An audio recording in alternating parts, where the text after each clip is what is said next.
Hello, Internet, and welcome back to Chapter Collective, page 4.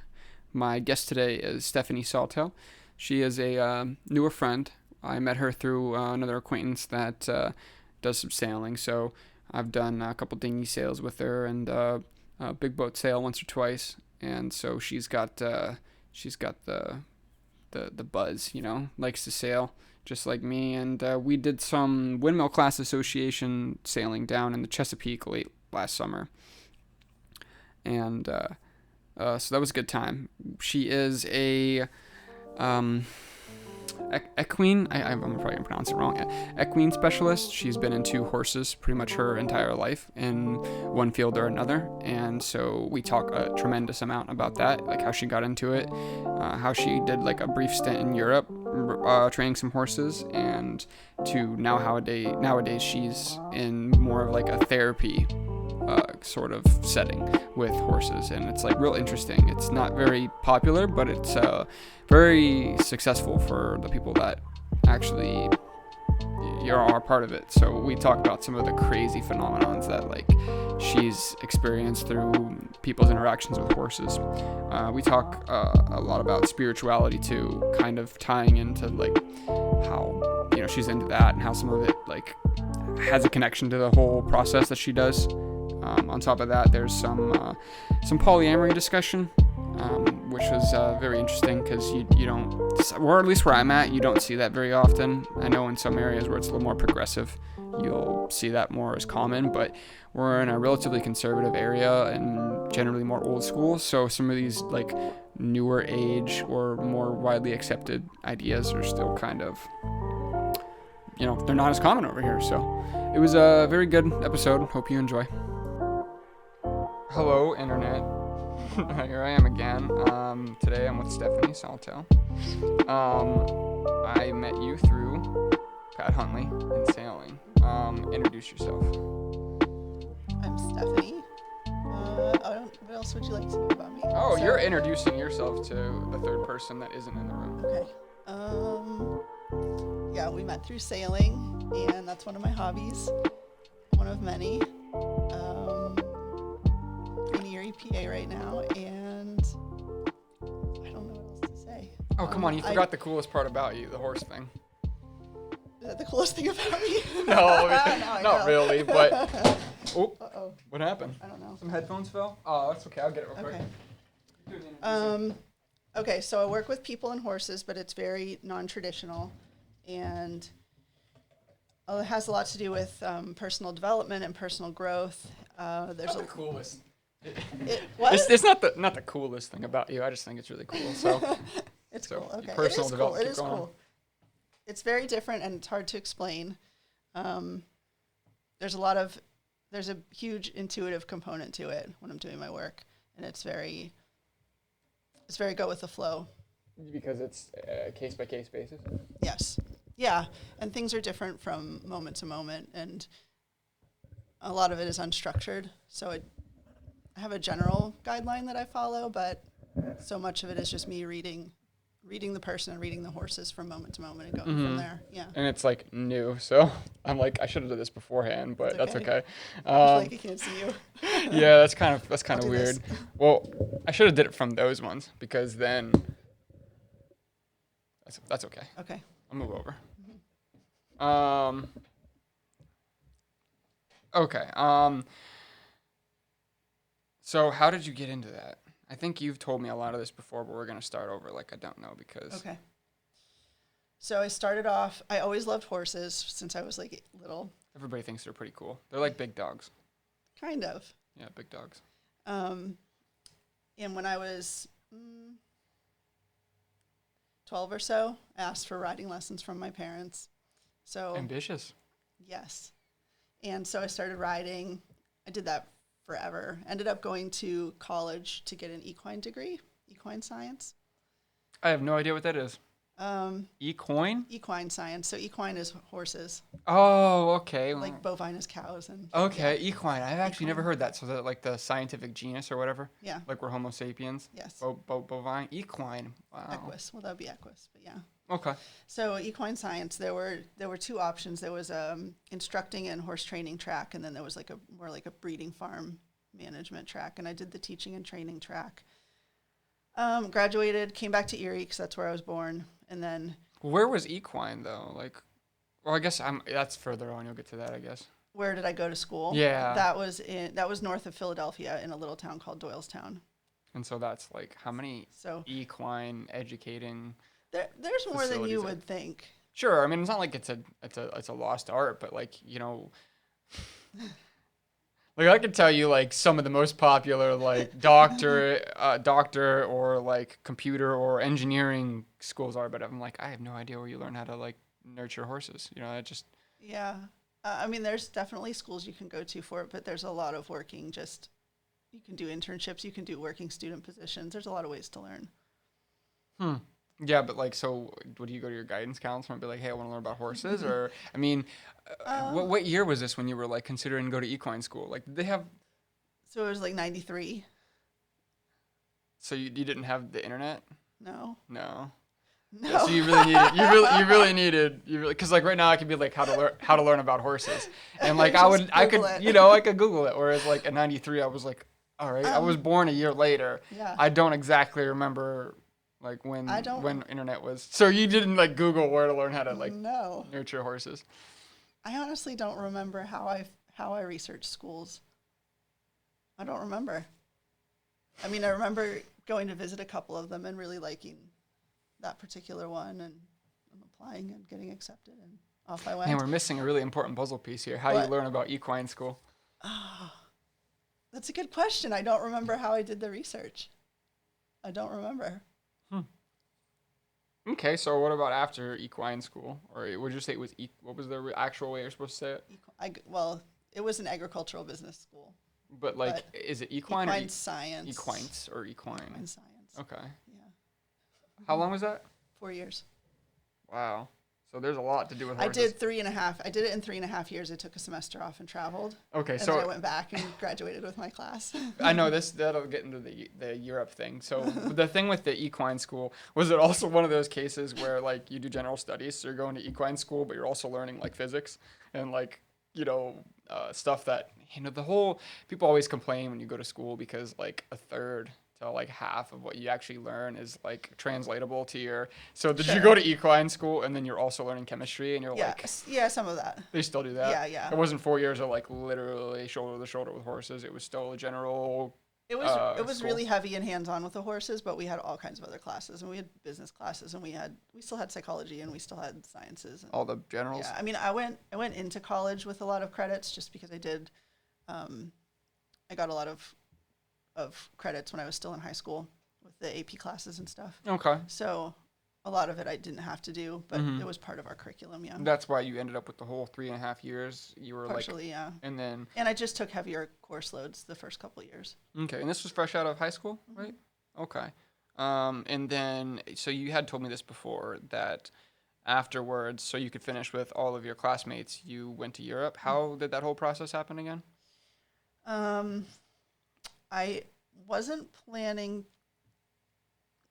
necessarily planning on doing that, but I heard through my horse network that someone was looking for a groom to go overseas. Equine school, people were... Horse network. They had to pull up the Rolodex and they got off the conversation.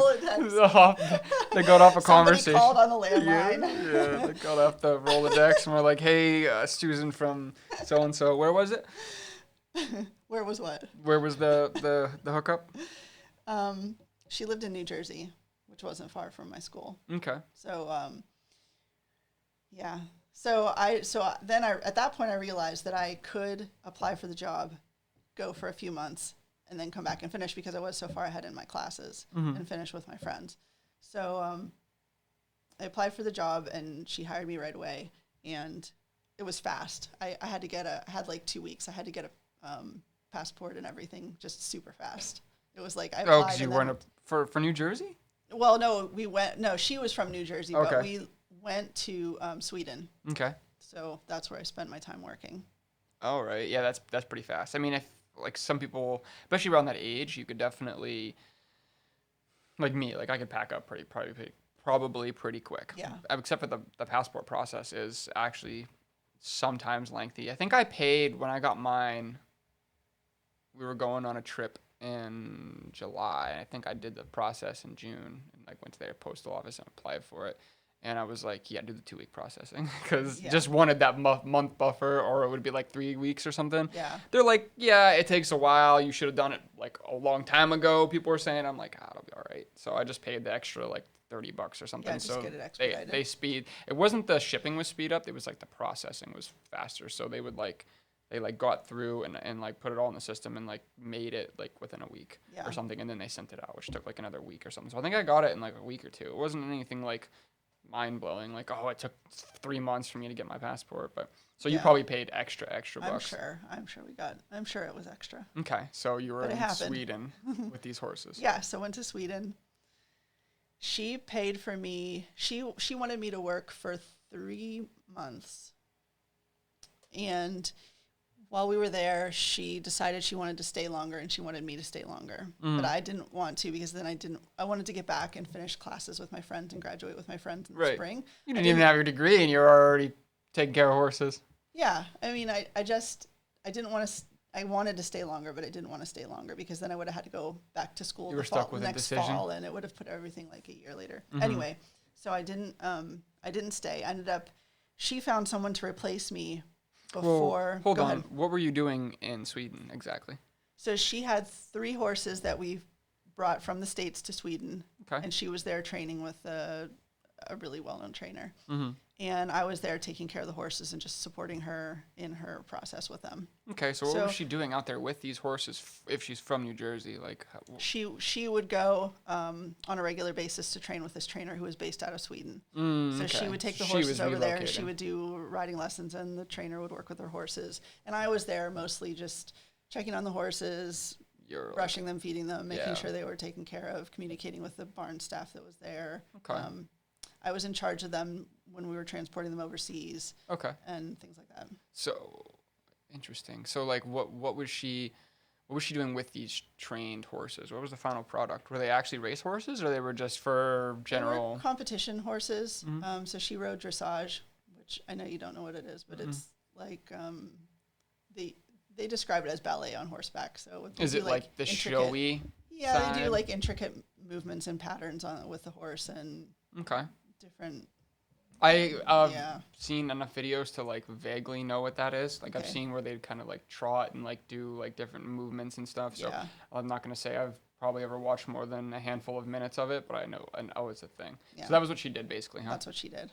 Okay. That's what she was there for. Interesting. Huh. So you wanted to stay, but you also wanted to. Do you regret that decision, like not doing it? No. Yeah. I mean, because you're still working with horses. It's just not in Sweden. Yeah, it's okay. It was good to visit. I don't have any desire to go back or live there.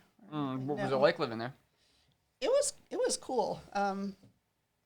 We were kind of like in a little tiny community where this big horse farm was a really well-known horse farm in Sweden. So the horse farm is like this huge part of this little bitty community.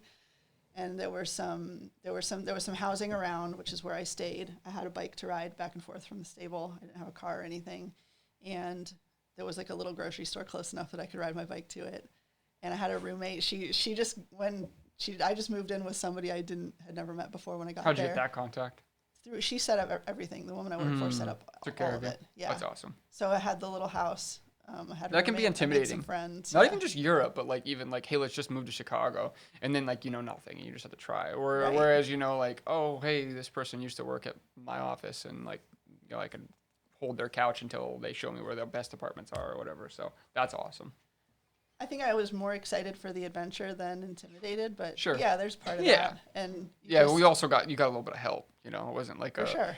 Yeah, it's not like they didn't have Airbnb back then either. So I mean, right, they had hotels though. Yeah, but she had everything arranged. So like I knew I had a place to stay, and I was getting paid. I had a way to get around, and cool. I got along with my roommate really well, and she introduced me to some of her friends, so I had some people to hang out with. Cool. You definitely had all your bases covered then. Yeah. I stayed in touch with people back home, and only 3 months. 3 months. Well, 3 months. So she wanted me to stay longer because she ended up staying longer.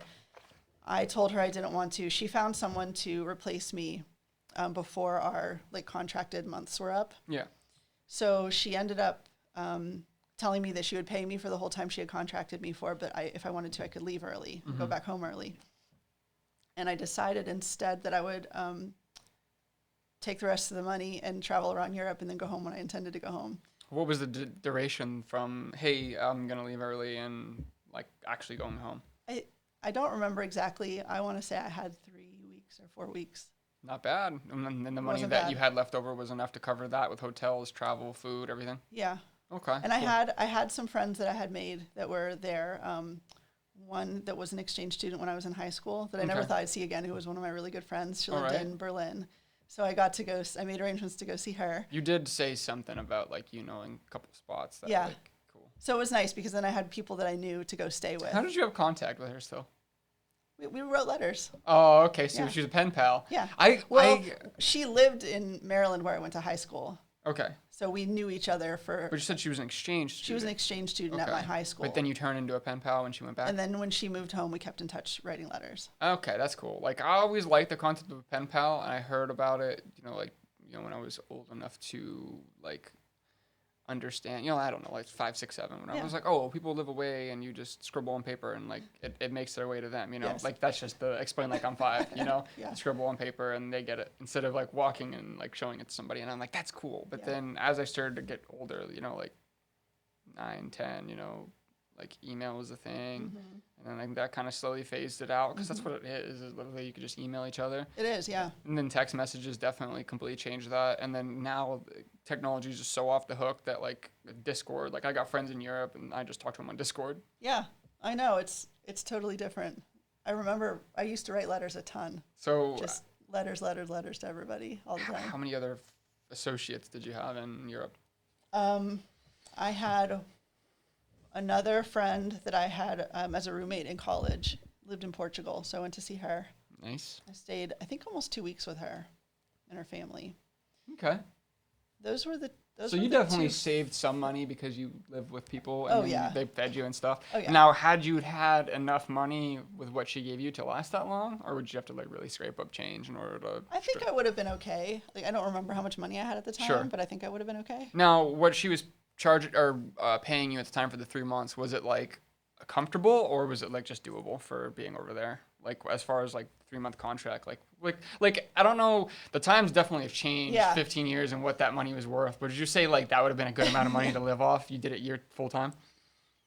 I honestly don't really remember. I mean, like, I was there more for the experience and the adventure than But I'm also for the money. curious, because it was like the first time you got to like right out of college and it was like, oh, like I've already done it, I've already made it, whereas like nowadays, oh, I get a degree and then like I get a $15 an hour job and like that's not acceptable. Whereas like, cool, like did you make it into a decent paying job or it was like just enough to live off of? That's all my brain's curious. Yeah, I don't know. I'm sure it was sufficient for what I was doing. I don't think it would have been something I wanted to do for years and years. You wouldn't have had a nice car and a big house, but you would have been able to. Yeah. I would have had a little tiny house with a roommate and a bicycle.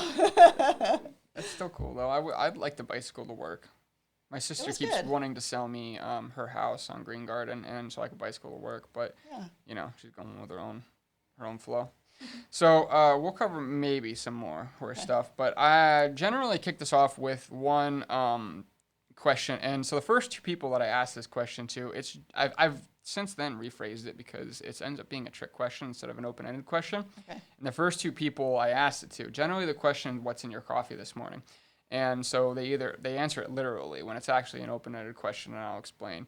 But the first guy doesn't drink caffeine because he has a problem with it, and the second guy just doesn't drink caffeine at all. And I know that you drink tea, so I'm like, man, I'm running into a lot of like people that just don't regularly drink coffee. So the new question from here on out, which is always generally supposed to be an opener, but I went with the horse thing because it was just a good smooth segue. It is trying to think of the best way to word this. Okay, so I scribbled down the 2 keywords, but I didn't actually write out the sentence. What do I normally do? So, what was your mental breakfast this morning? My mental breakfast? Yes. Oh, I feel like I'm a very unhealthy eater all of a sudden. I mean, it's relevant, and this is like whatever you want to disclose, because sometimes your mental breakfast is good. Sometimes it's a book. Sometimes it's X. Sometimes it's Y. You know. You know what I did read this morning was. Let me say that it doesn't have to be reading, Right. but whatever. But I do. I usually do read Okay, in you're the a morning morning. reader? Like I'll have tea and I will read. Usually I'm reading something, scrolling on my phone. Mm-hmm.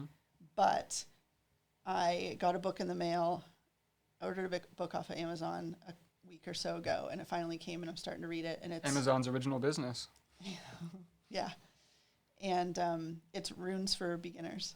I don't know if that's the title, but it's something like that. Essentially just old runic. Okay. Yeah, Wow. because I ordered a set of runes, and I haven't gotten them yet. They're like stuck in South Carolina. Which came first, the runes or the book? The runes. And then I was you were just like, hey, I'm going to read runes one yes. day. Oh my yes. gosh, you are an ambitious person. And then I was like, well, crap, I need to learn. I need to learn about them. You bought the runes. It's like, I'm going to move to Spain. Don't know a lick of Spanish, you know? I didn't know any Swedish when I went to Sweden either. Well, I think a lot of especially the northern ones.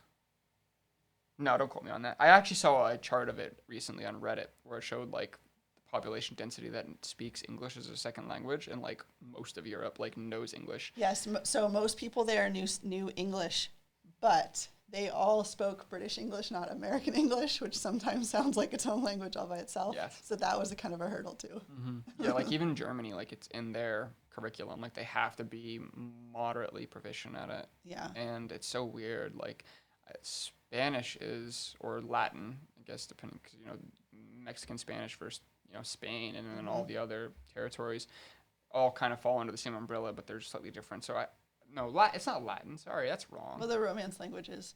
No, so is it just Spanish? I can't remember. Regardless, Spanish is like the most dominant on the globe, I think, by population, but still European countries probably do it by secondary because of Italy, Great Britain, Ireland, all that stuff. But I'm thinking, like, man, would it make more sense to just learn Spanish since that's the second? Yeah, I don't know. I guess it depends where you're going to be. Okay, so who you're going to be around. You're reading a book on runes. Yeah, why did you decide to do that? So I really like doing oracle card readings. Don't know what that is either. Okay. You know, have you heard of tarot cards? Yes. Okay. So tarot and oracle are different. They're the same but different. Enlighten me. Tarot cards have like suits and a little more structured. Oracle cards can be a little bit more open-ended, or I want to say free form, something like that. So I have like 4 different oracle card decks. And they you do you do readings with them, and they help you give you different perspectives or insight into certain situations, whatever you're doing the reading about. Okay. Runes can do similar things. You do divination and readings with runes. Okay. So you're into that kind of spirituality. I don't want to like muddy it by saying fortune telling, but that's kind of like what tarots are. And I have no experience with tarots. Kind of, although it's...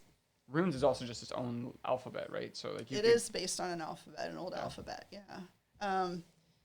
So it's, I think more so than fortune telling, it's like perspective shifting, and interesting, a way for the universe to draw your attention to things that might help you in your current situation or with a challenge or something like that. That's the way I look at it. Okay. And runes can do the same thing, but they're symbols on little tokens instead of cards. Yeah, I'll have to like look into that. I don't have a lot of interest in like tarot and all that stuff. I'm not too spiritual. I'm definitely agnostic and think there's something, I don't know, let's say the powers that be is such a general way of saying it, you know. And I think a lot of this, like, again, hopefully I'm not muddying it, but if I say like tarot cards and stuff and like reading bones and all that is kind of like innately spiritual. So I never really like been fascinated with them. There's that place literally just around the corner that does tarot cards. They've been there forever. Yeah, the one right there between Peach and State. It's like that one building. Oh, yeah. That's been right on 26.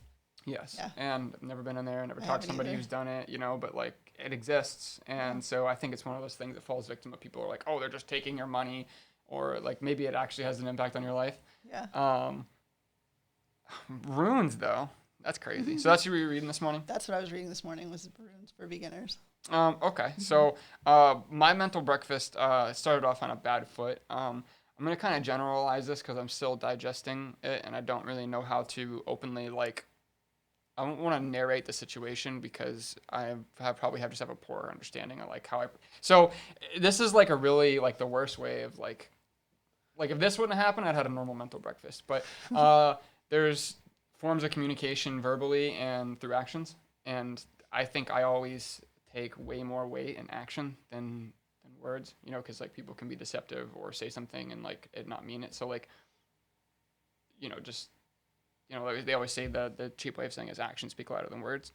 And so like I got an action that just kind of like put me in a mindset and I'm trying to digest if I'm overreacting or if it's based off of it caused anxiety, which is a human reaction to trauma or preparing for trauma. And so I'm like, is it rational? Or I used to be a chronic overthinker. Mm-hmm. And so like literally first thing this morning, there was an action that kind of caused me to like have a weird start this morning. And so that's why I got a CBD pen. So sometimes when like my anxiety's up. Yes. Yeah. So so we should do an oracle card. We should do, well, I don't know the rune's good enough to do a reading, but we should do a reading about this. Sure. I mean, I don't have my cards with me. I should have brought them. It's not as deep as I'm making it because I'm leaving it really vague because it's more like if I said, oh, Tara said she was gonna hang out. Random name. Tara said she was gonna hang out today, and then like she didn't. So her actions are against her. So like, is it because she's blowing me off, or is it because like, you know, like it's just literally like I read a situation, and also like I don't react to a lot of circumstances in my life with emotion. I'll actually suppress them and overanalyze them, and then figure out how I feel about it. Mm-hmm. And so I try really hard not to like. I mean, being emotional is not a problem, but sometimes being emotional about a situation that happens and responding that way, you're like, oh, I'm sorry, I was super angry, I wasn't thinking, you know, and so I try to like miss that. Whereas other people live through their emotions, and that's okay. So I'm digesting it, so I don't really want to open it up. But on top of that, the real mental breakfast would be I've been trying to catch up on Joe Rogan. Do you ever listen to any of his stuff? No. He has a lot of interesting guests on, but I've been missing his stuff for like weeks. And yesterday I finished the one he had. I forget his name, but it's basically Undertaker from WWE. Okay. Yeah, the wrestler. Yeah. And it was just cool. He was just having a chat with this guy, talking about wrestling and how bad it is on you, how he got into it, yada yada. But the other one that I started yesterday was him with Tulsi Gabbard, who ran for Democratic elect of this just recent presidential election, and she's talking about like it's so crazy because she's like ironically like I like a lot of the like ways she feels about things. Do you know anything about her? No. Oh, okay. Well, she's like ex-congresswoman, ran for president. She did 2 tours in Afghanistan. I forget which branch of the service she was in. Might have been Coast Guard. I don't remember. No, I don't know if Coast Guard would deploy to overseas. So I forget which one it is. Shows how much you know about Tulsi Gabbard. Yeah. But anyways, I know enough about her. I was interested in her when she was running, and then she kind of got flat-footed by the DNC, and you know, they started like this she's a Russian spy thing, but she just has like a really sound thinking, and I like it. Like she's very like, she talked a lot about like Congress being like high school, and there's actually like cliques, even where they eat, and like they're like, man, people can't even like separate like the people before they're, you know, like she explained one time a policy came across that would have like aided the population or something. I don't know what it was, but she didn't go into details, but she was like literally they like submitted the information to her and like suggested that she not approve of it because it would be something in the favor or notch of the Republican Party. Mm-hmm. And it's like, man, like she was talking about even like being in the cafeteria, and it was like cliques, and I was like, wow, that's like so crazy to hear that there's actually, it's turned into this duology of red versus blue. And, you know, I don't want to go too far into politics, but like she's like super refreshing to like listen to because she's like more human, and like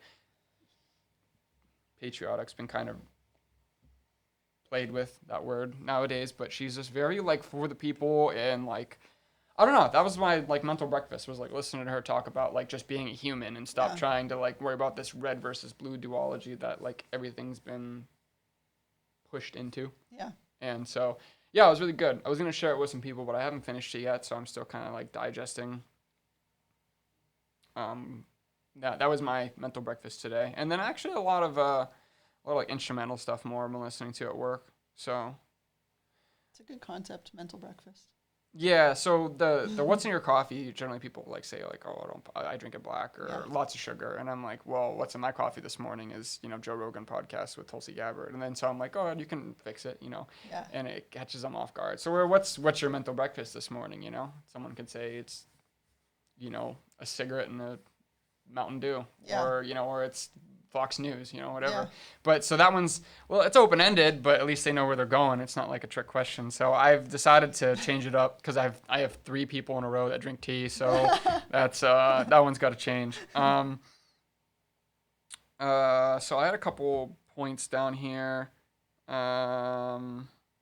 We will save those for later and go to the big question that I generally ask on this one. So I am fascinated in the concept that I learned from somebody who said that life isn't really fast, that our segments throughout life are just really fast. And so that's what makes them blend together. And so just the human experience. So I call them chapters. Okay. So life isn't very fast, just the chapters are. The chapters are fast. Like the chapter where you lived in Sweden was a 3-month chapter, you Yeah. know? And so now it all kinds of blurs together because it was a fast part on the grand scheme of life. So that being a precursor to the question, what chapter of life are you on? Oh, God. I guess it depends how you divide it up, right? I guess it depends how you define a chapter. That's for you to interpret. Right. I hope I'm still on an early chapter. It has nothing to do with how close it is to the end, but, if you were to say this chapter in your life, you want to help me push you in the direction, sometimes the chapter of you being in college is 4 years. Sometimes the chapter of you being in between one home or another, that's 3 months is a chapter. And then it could be, the length of the chapter is irrelevant. Right. But, if you had to put what you've been experienced from X time to Y time, what is that chapter? I guess the first thing that's coming to mind is that in a chapter where I'm a lot less afraid to be myself than I ever was, which is cool and a little scary, but I think that I finally have like I don't know if tools is the right word, but something happened that I finally was able to be more myself, which maybe I can say all along, but I really feel like lately, the past few years has been.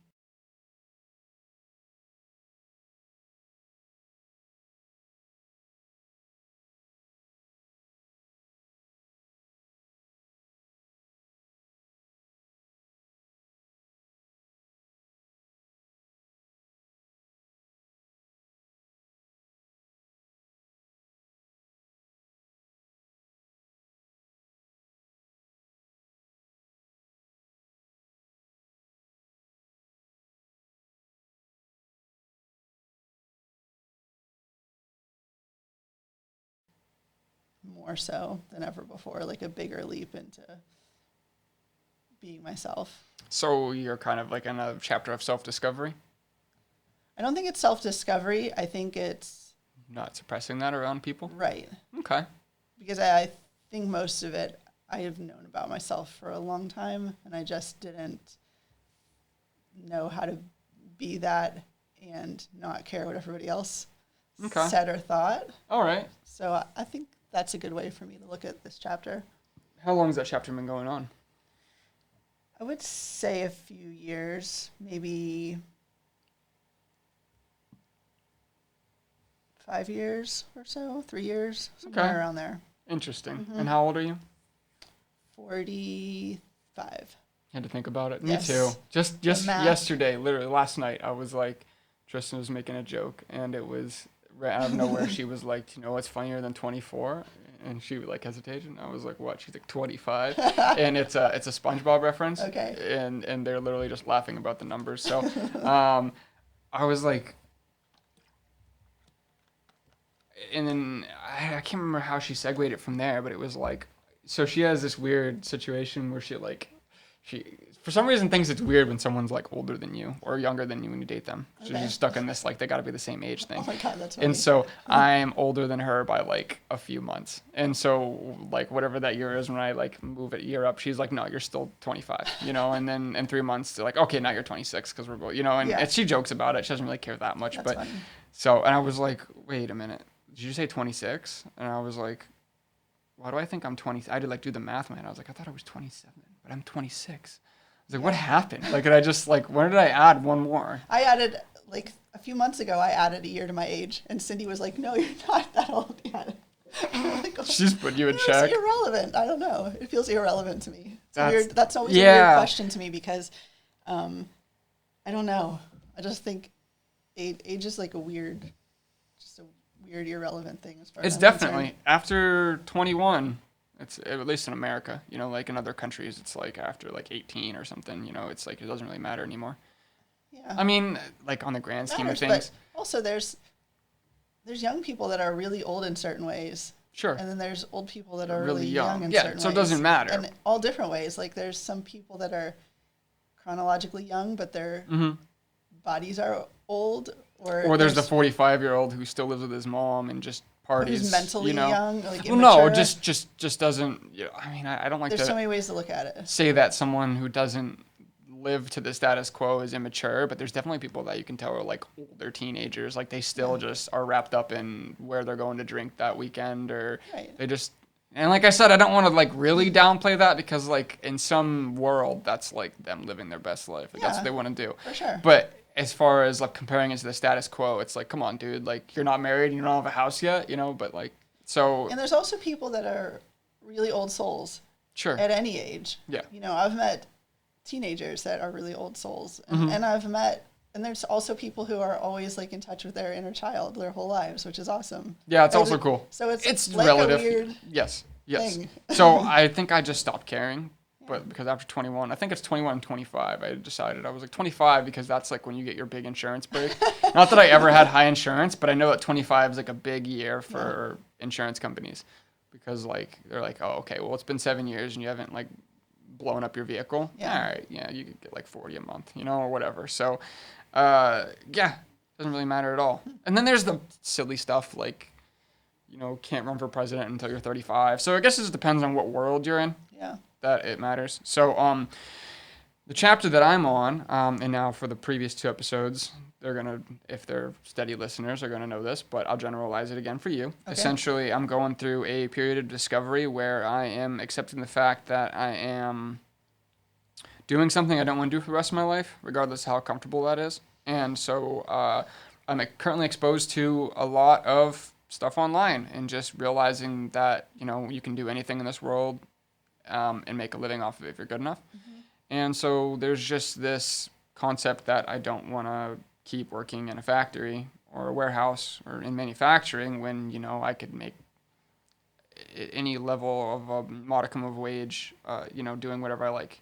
You know, corny examples, podcasting, you know, trading stocks, whatever it is I enjoy. Like you literally got lucky, I guess, on the, I don't want to say lucky, like I try to stay away from words that like muddy, like intent.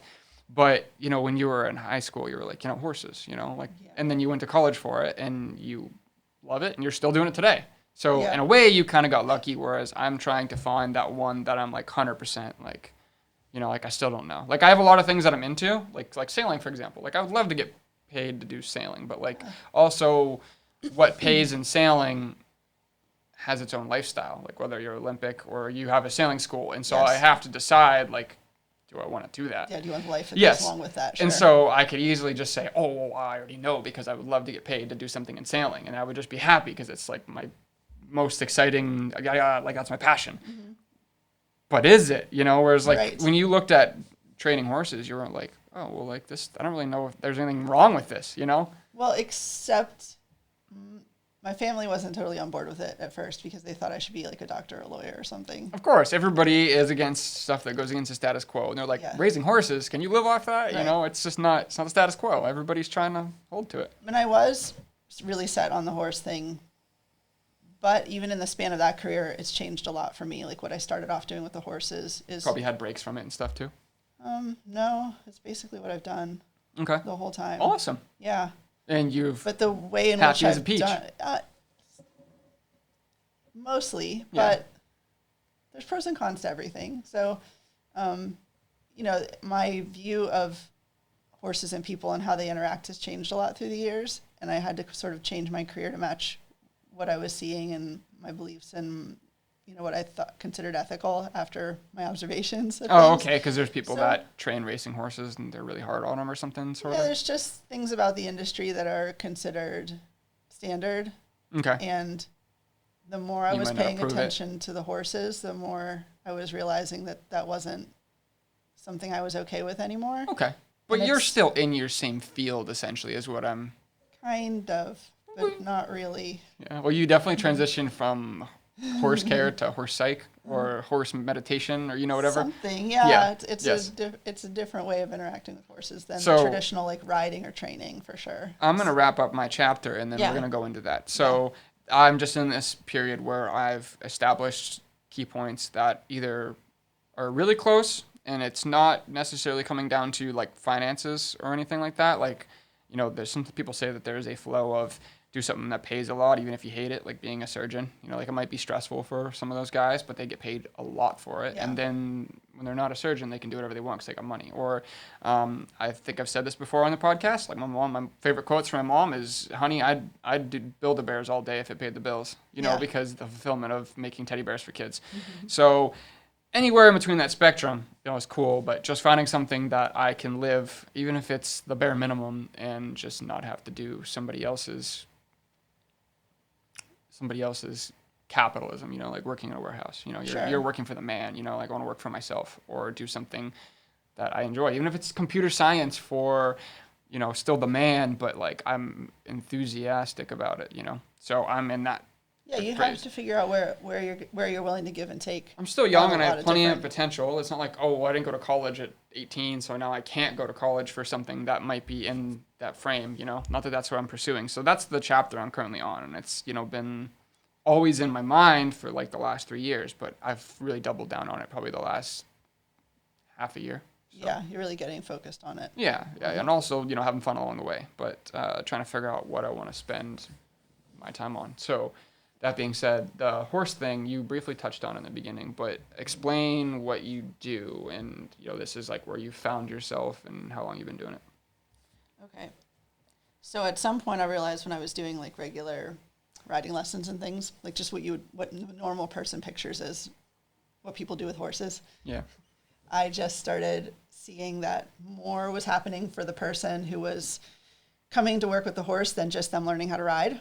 Mm-hmm. So I noticed that they started like opening up about their day or Keep talking. just something else was shifting in them. They weren't just showing up to get on the horse and ride around, Okay. And I just started noticing over and over and over again that there was something more to this, like more going on. And people were getting benefits that weren't just learn how to ride the horse. So I started paying more attention to that. And then I started doing a bit of, research around that and what it was. And what I found was that people were purposefully creating these situations where their clients could come and interact with the horses for purposes other than learning how to ride. Okay. So for more, I would say what people would more say like the therapeutic aspect of it. Mm-hmm. Okay. So I started to learn more about that. And so for a while, that's a really new field and it's not super popular. And so Never heard of it until I met you. Right. Never even considered it. Right. Now, I know people have owned horses and they consider them, pets and they have their own personalities and yada yada. Kind of like, how dogs and cats in their own way. But, Yeah. I don't think there isn't, probably not as much therapeutic standard with, cats and dogs. I think, there is therapy dogs. Yeah. So, sure, you could probably do that with horses, too. Any animal that has an intelligence level above X, Yeah. So, and you just tried to make it work? Yeah. So I had got a couple certifications in that field and started doing some of that in addition to everything else that I was doing, which was like your traditional riding lessons and horse training and competition stuff and things like that. And Now, are you still doing that? no. Pretty much all on the translating to psych. Yeah. Okay. Yeah. I think things in the more traditional department just got started to go against my nature in a way. Like, I was really paying attention to what the horses were saying and realizing that the people were coming in and having fun or learning something, but literally at the expense of the horses' well-being. And then as soon as I saw that, I couldn't unsee it. You morally didn't like it anymore? They were No, like, I just, couldn't. I got to the point where it was like really difficult every day to go to work and be like, ugh, what am I doing? Yeah. Like, I love horses. Yes. What am I doing? Okay. It was, for a little while, it felt kind of like a crisis because I didn't necessarily feel like I could rely on the other side of my career full time because it's such a new field. And I was afraid that I just couldn't make it work. Okay. And on the other hand, I was like afraid that I couldn't keep doing what I was doing with the horses in a traditional sense because it wasn't sitting right with me. Right. And I wasn't feeling good about myself at the end of the day. So you were at a fork in the road. I was. And I finally got bad enough that I was like, okay, I can't do this part anymore, even if it means I have to go get a job at wherever. Just to supplement what... Yeah, even if it means that I have to do that, at least I'll probably be able to sleep better at night. Okay. So I kind of took the leap and let the other stuff go almost completely. And now I'm doing pretty much all the personal development stuff. Yeah, you did one of those today. Which one? What did you do? So I'm going to try to describe it. It's very vague. It's very vague because it's different every time. Okay. But the person I'm working with will show up and we'll spend a couple minutes doing like a mindfulness exercise and, body scans, kind of getting a baseline of where they're at. And then we'll set... This was private? Yeah, it's private. Although I have done, small groups and classes and things like that. But today was just one-on-one. And then I'll have them set an intention for their session, which is basically their time that they spend with the horses. That's a big thing. Even like yoga is like setting an intention. Yeah. Like having purpose, I think something about it just...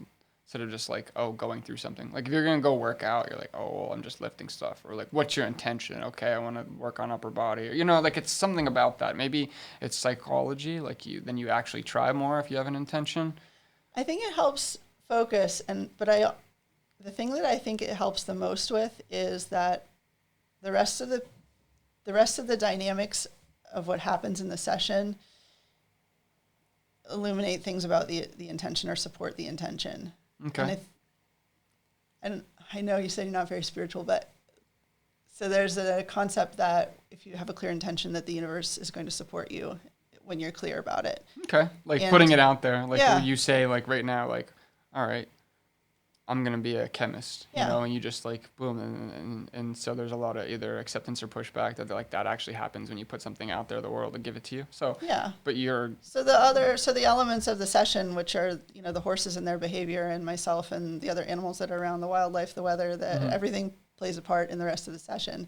And the things that I can observe about those elements and the way they kind of weave together through the session have information around the person's intention that helps them get whatever they needed out of the session or the next piece to their puzzle or a perspective shift that they needed or a solution, something, whatever, it depends. Because I've had people that have intentions, anything from, I'll have someone go in and say, well, I really need to have a sense of peace right now. So I just want to go in and feel peaceful with the horses. And I've had someone else go in and say, hey, I have to work this afternoon and I have to have this really difficult conversation with my coworker. I don't know what I'm going to do. And I want to go in and this is what my session is going to be about. I need to figure out how to have this difficult conversation with this coworker. Like, and the horse is like, just do it. It needs all up in her face. It can be vague to specific. It just depends. But it does sort of direct how the pieces fall into place as the session unfolds. Around that. So the intention is really important. Yeah. I mean, I guess I could see like maybe with direction.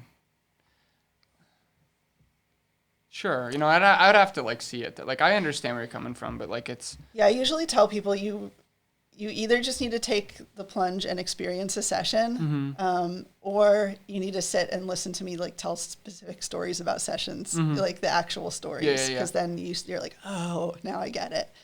So you set an intention and then you go in and spend time with the horses. It's not riding or anything. It's just the horses are are at liberty. They're just loose. They can walk around or run around or ignore you or interact with you, whatever they want. They're responding to the energy that's you're present with, that's present in you.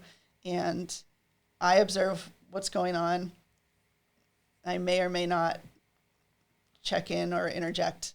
Just depends on what's happening with the client, and sort of unfolds how it unfolds. And I know that's really vague, but yeah, because every experience board. Can't be summarized. It's not, and it's so different. But as things are unfolding, I might be offering suggestions or observations or sharing something or asking a question that seems pertinent or something. And I'm also asking the client to share what they're experiencing as things are unfolding. And that's relevant to what they're going through too. And so little by little, the pieces fall into place. And then by the end, more often than not, we have something around their intention, some next piece or next step or some conclusion or feeling of coming full circle or something like that, cool. And then we kind of spend a couple minutes like verbalizing it so that they have something they can take away and digest or enjoy or whatever it is that they need.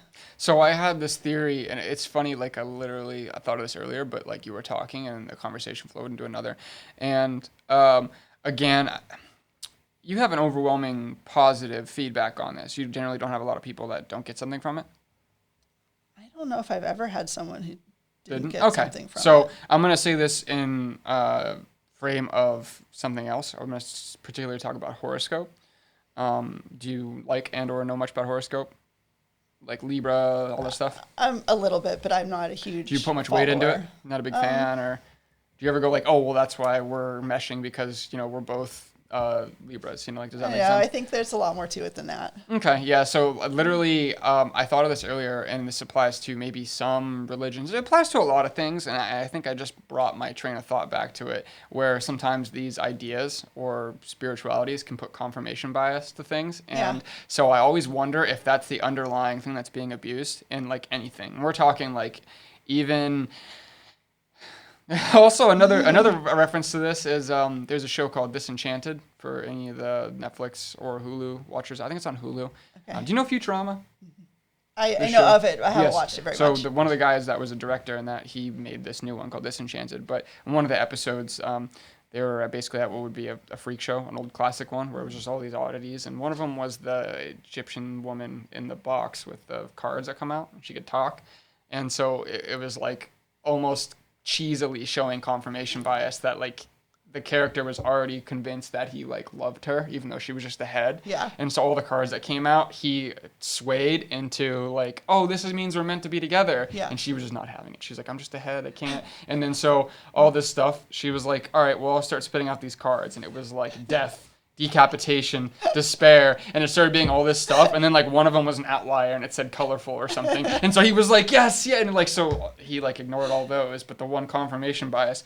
And so sometimes I get worried that like confirmation bias like dominates these thoughts, like horoscope, for example. Like you could see, you're like, I don't know if I really like that person, or maybe there's something about that person, and then the old school, like, I don't know, maybe this is probably like more 20 years ago, like, what's your name, what's your sign, and then from there you can like, you have a precursor, like, okay, well, like, I already know I might not be really good friends with you because you're a Scorpio, Yes. And so I feel like you're setting on confirmation bias, and it was hilarious because I literally saw, I'm gonna like vague it down because it's a little not safe for work, but essentially it was a tweet about this guy he was following this girl on Twitter, and she was a big horoscope fan.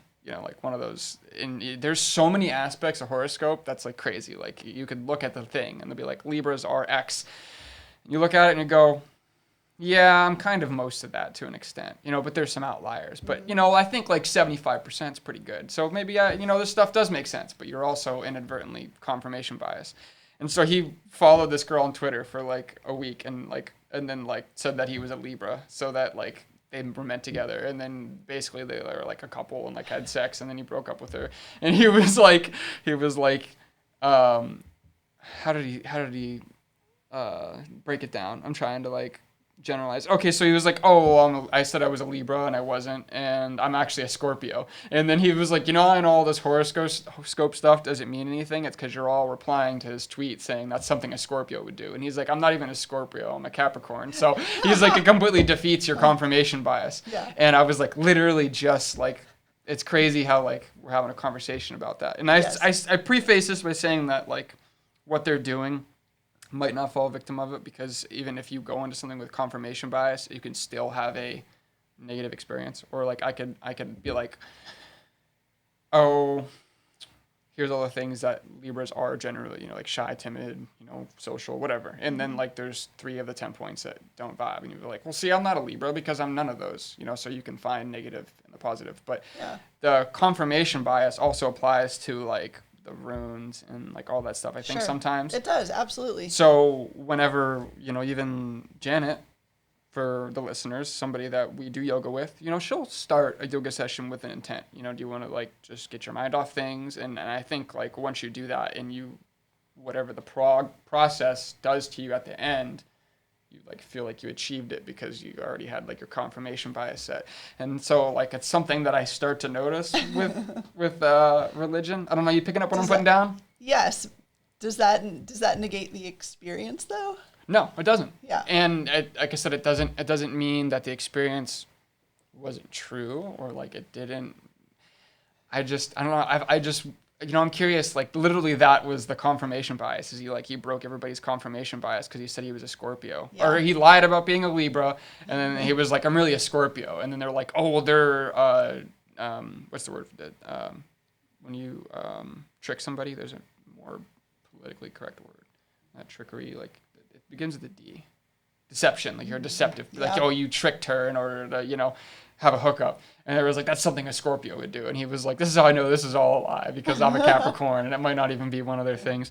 And then literally people were talking about that in the thread, and they were like, this is weird because horoscopes definitely probably very complex, because like, we're the same horoscope. Mm-hmm. I mean, we have the same birthday. So, but in a way we're entirely different people. Yeah. Like there might be some underlying stuff where like, oh, well, maybe we're shy and social. Cool. Like, we got half of it, Yeah. Now, is it confirmation bias or is it a coincidence? And then also someone was like, well, what about twins? When people are twins and they're like completely different people. Like one's the really nice like person who donates to charity, and the person's like in jail. And they're like, oh, so you're telling me that Libras can also be like awful sinner crooks, and then the other ones can be like saints that work for free and do all this stuff for charity. So it's like, how do you explain that in horoscope? Right. Not a professional, and I'm sure there's going to be some people out there that's just going to tear this conversation apart while they're listening to it.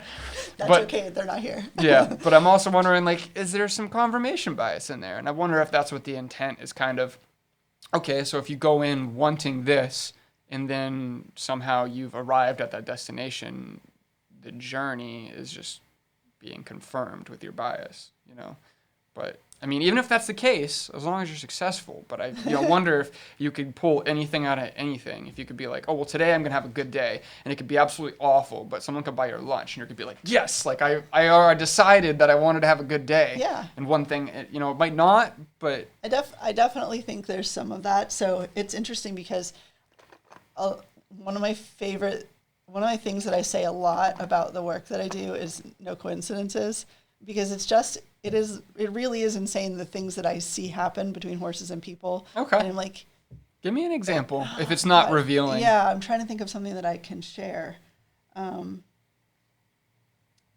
So this is an example that I've used before. I know that this person doesn't mind me sharing. This happened like years ago. So I had this horse that I was fostering, and he had what's called a stable vice, which is a bad habit that sometimes horses get from stressful living conditions. Which Stable vice. So when he's vice. upset, he goes into the stable? I know No, what a vice is. When he's upset, he displays this behavior that's brought on by stress of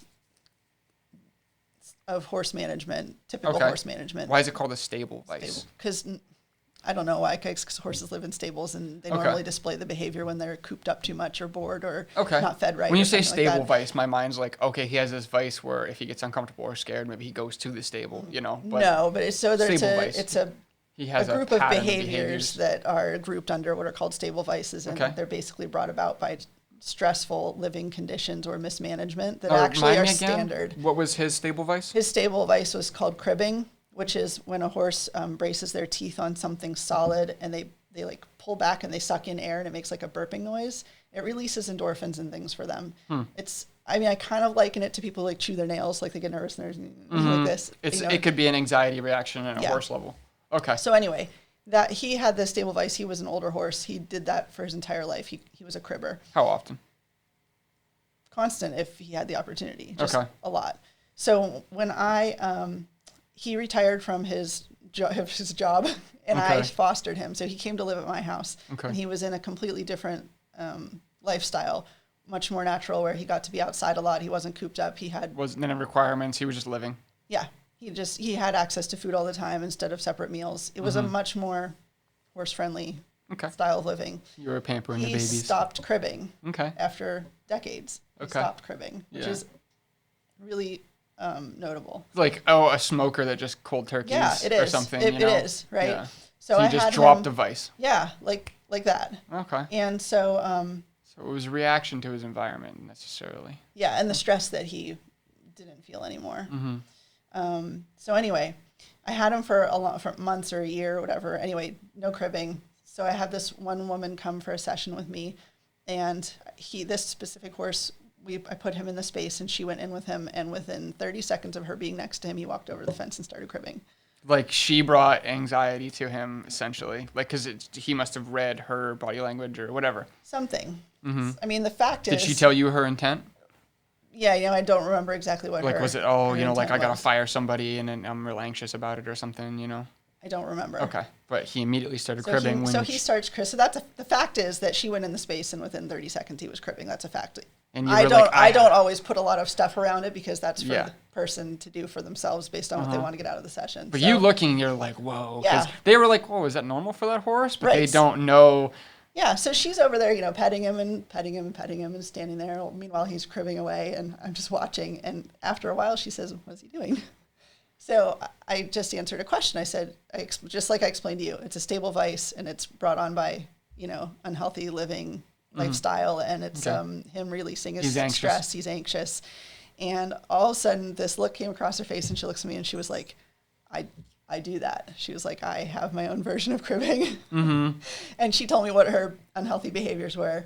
And, he continued to crib while she's telling me about this. So it was a moment where we could stop and identify her behaviors and then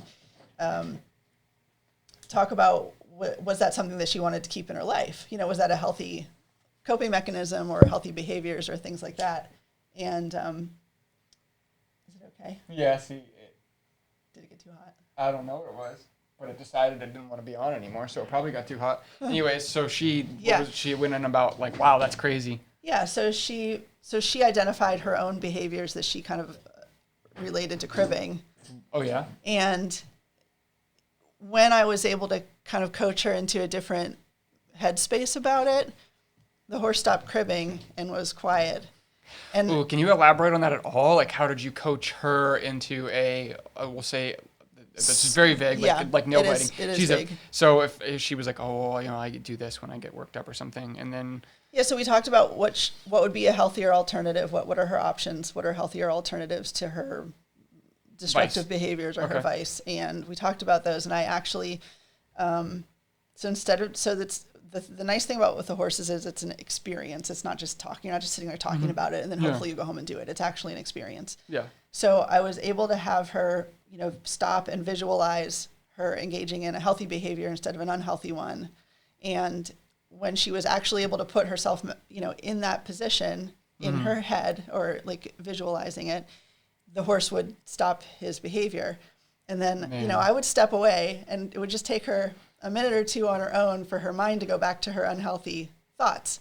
And as soon as she would do it, the horse would walk away. And she was probably blown away. She was blown away. So, you can't deny there was this pattern between her. No, and it gives me chills. Right. A lot of people talk about energy. Yeah. And you can just tell, we're good at reading body language because I think it's a human. We've been evolved as humans to read through communication because I think this. Yes. When we were cavemen, we're rock, wheel, we don't communicate. So I think there's a form of body language, and body language is way more stronger. Yeah, it is. And the people can translate that to energy. And so maybe horses have their own form because they've been domesticated for insert history buff here. Maybe I don't know, 250,000 years or something. Well, just their innate nature as a prey animal.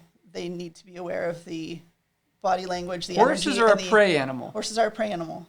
So they have learned to survive by being able to read the body language, the energy, and the intentions of their other beings in their environment. That's how they survive. So they can read us from like a mile away, and they know stuff about us that we might not even be aware of on our own, which is why they're so good at this type of work. So they are wild, and I think a lot of these animals in the wild are, how I want to preface this. Okay, so like some animals can definitely tell when you're hostile and when you're not, you know, or generally they're all just in their nature is like they're bad, you know, like predators. I know there's examples up there. I can't retrieve them all, but like, let's say for example, I'll make a weird one. Rat sees bird, it's like bye, you know, like it just knows. It's not curious. It's like in its nature, and that's probably not a good example, but there's definitely instances where, especially in prey, where they know that like that's bad. There's no exceptions, and. Because that's how they survive. Yes. They've survived on their instincts. They've not survived on reasoning it out for an hour while they're waiting to see if they're right or not. And some of that is like in people too. And I've seen people talk about like even like babies. Like babies not necessarily reading, but like there's certain things that are like in you. Like you could feed a baby food, you know, and it'll be like a 6-month-old baby, but then you put a piece of meat on the grill and it smells it and it's like curious, you know, and it's like it knows food or something. And like you don't teach it that, right? You know, and this can go throughout the whole early stage of, you know, child development and whatnot. But now, wow, I mean, I guess. So anyway, I guess where this started was their confirmation bias, but no, that's awesome, and you can't deny it. You can't. So I see this time after time after time after time after time after time. And they're all their own cases. And they're each just so different. And I think, you know, you can call them coincidences all you want. No. But when you have them happening that frequently, so undeniably, they're not coincidences anymore. Like there's more to it. And it doesn't matter if you think it's magical or spiritual or factual or science-based, because it's all of that. I mean, to me, it's all of it. To me, there's science behind what happens in these. And there's also a spiritual component to what happens. To me, anyway, that's how I see it. I see a lot of different levels. You could definitely look at biologically why it would make sense. Yeah. You know, and I think they're all innately aware because they are pack animals, at least in the wild. And then if they could see one's distress and his hair's up, I'm like, oh, they're all on. You know, what are you looking at? You know, and it's predator run, you know. So maybe it's a simple or it's a complex form of that. Yeah. And there's been times when there's definitely, like, there's undeniably a spiritual component too. For example, when I'm doing a session, I often have like a clipboard or like pen and paper nearby in case I want to write anything down that I don't want to forget. Notes. There have been times when I felt. I got chili, so I may do that too. So there have been times when I have felt another presence in the session, be it animal or person, and I will make my own notes about who I feel is around, and not just for myself, just so I don't forget. And then, you know, for example, I was working with this one guy once, and I felt the presence of a person around, and I made a quick description of who I felt was around. And at the end of the session, so like 45 minutes later, we're talking, and this is private? This was private. Okay. He brings up his grandfather who had passed away, and he says, you know, in the middle of the session, I really felt like my grandfather was here with me. Oof. And I was like, stop. I said, stop. I was like, don't say anything right now. Yeah. I handed him my notes, and he read my notes, and he was like, jaw dropping. Yeah. Man, he gave you like chills. They weren't cold chills. You're like, come on. So I guess confirmation bias, yes, and I don't. But that's part of it. You're not on their confirmation bias, and then yet you're able to confirm without them telling you, and so that's wild. Yeah. But even if something happens that you could maybe argue more confirmation bias, I think that's okay too. I mean, if that's what that person needs, and they set this focus and things fall into place to support where they're going with things, then it's empowering. It can be empowering. Well, if you've had so many of these, we'll call them no consequences, no coincidences, then, you know, there's a void of confirmation bias. Now, you could definitely do something like the tarot cards are, like someone's like, oh, I don't know if they like me or not. And they're like, let me go to this fortune teller. And she just happens to say something like, you'll be married in a year or something, and they're like, boom, like they already have their intent and they got their confirmation bias. Yeah. Or it could be completely unrelated. They'll be like, they know that sometimes those classic cheesy fortune tellers are very vague so that they can cover multiple spectrums. They won't say like, oh, you'll get a new job in financing. And the guy like works on a farm, Yeah. So they try to be vague so that I think, because they're working for coin. So interesting. That's super awesome. I mean, the spirituality part, I don't have a lot of like paranormal belief. I think I kind of believe in energy and stuff. Mm-hmm. So it's hard for me to give credence to that, but definitely like reading body language and him doing what'd you call it? The biting? Cribbing. Mm-hmm. That's super crazy. Yeah. Super crazy. Yeah.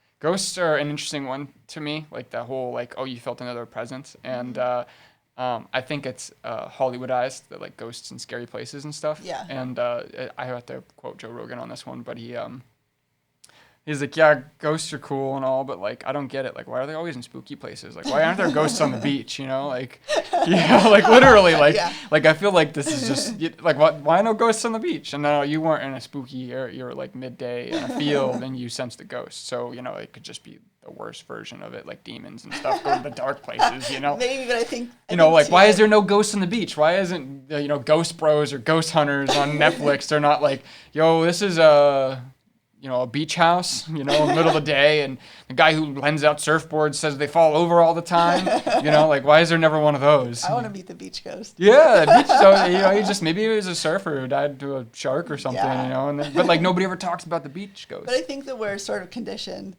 to look for or expect ghosts, especially like bad or scary things in spooky places, like you said.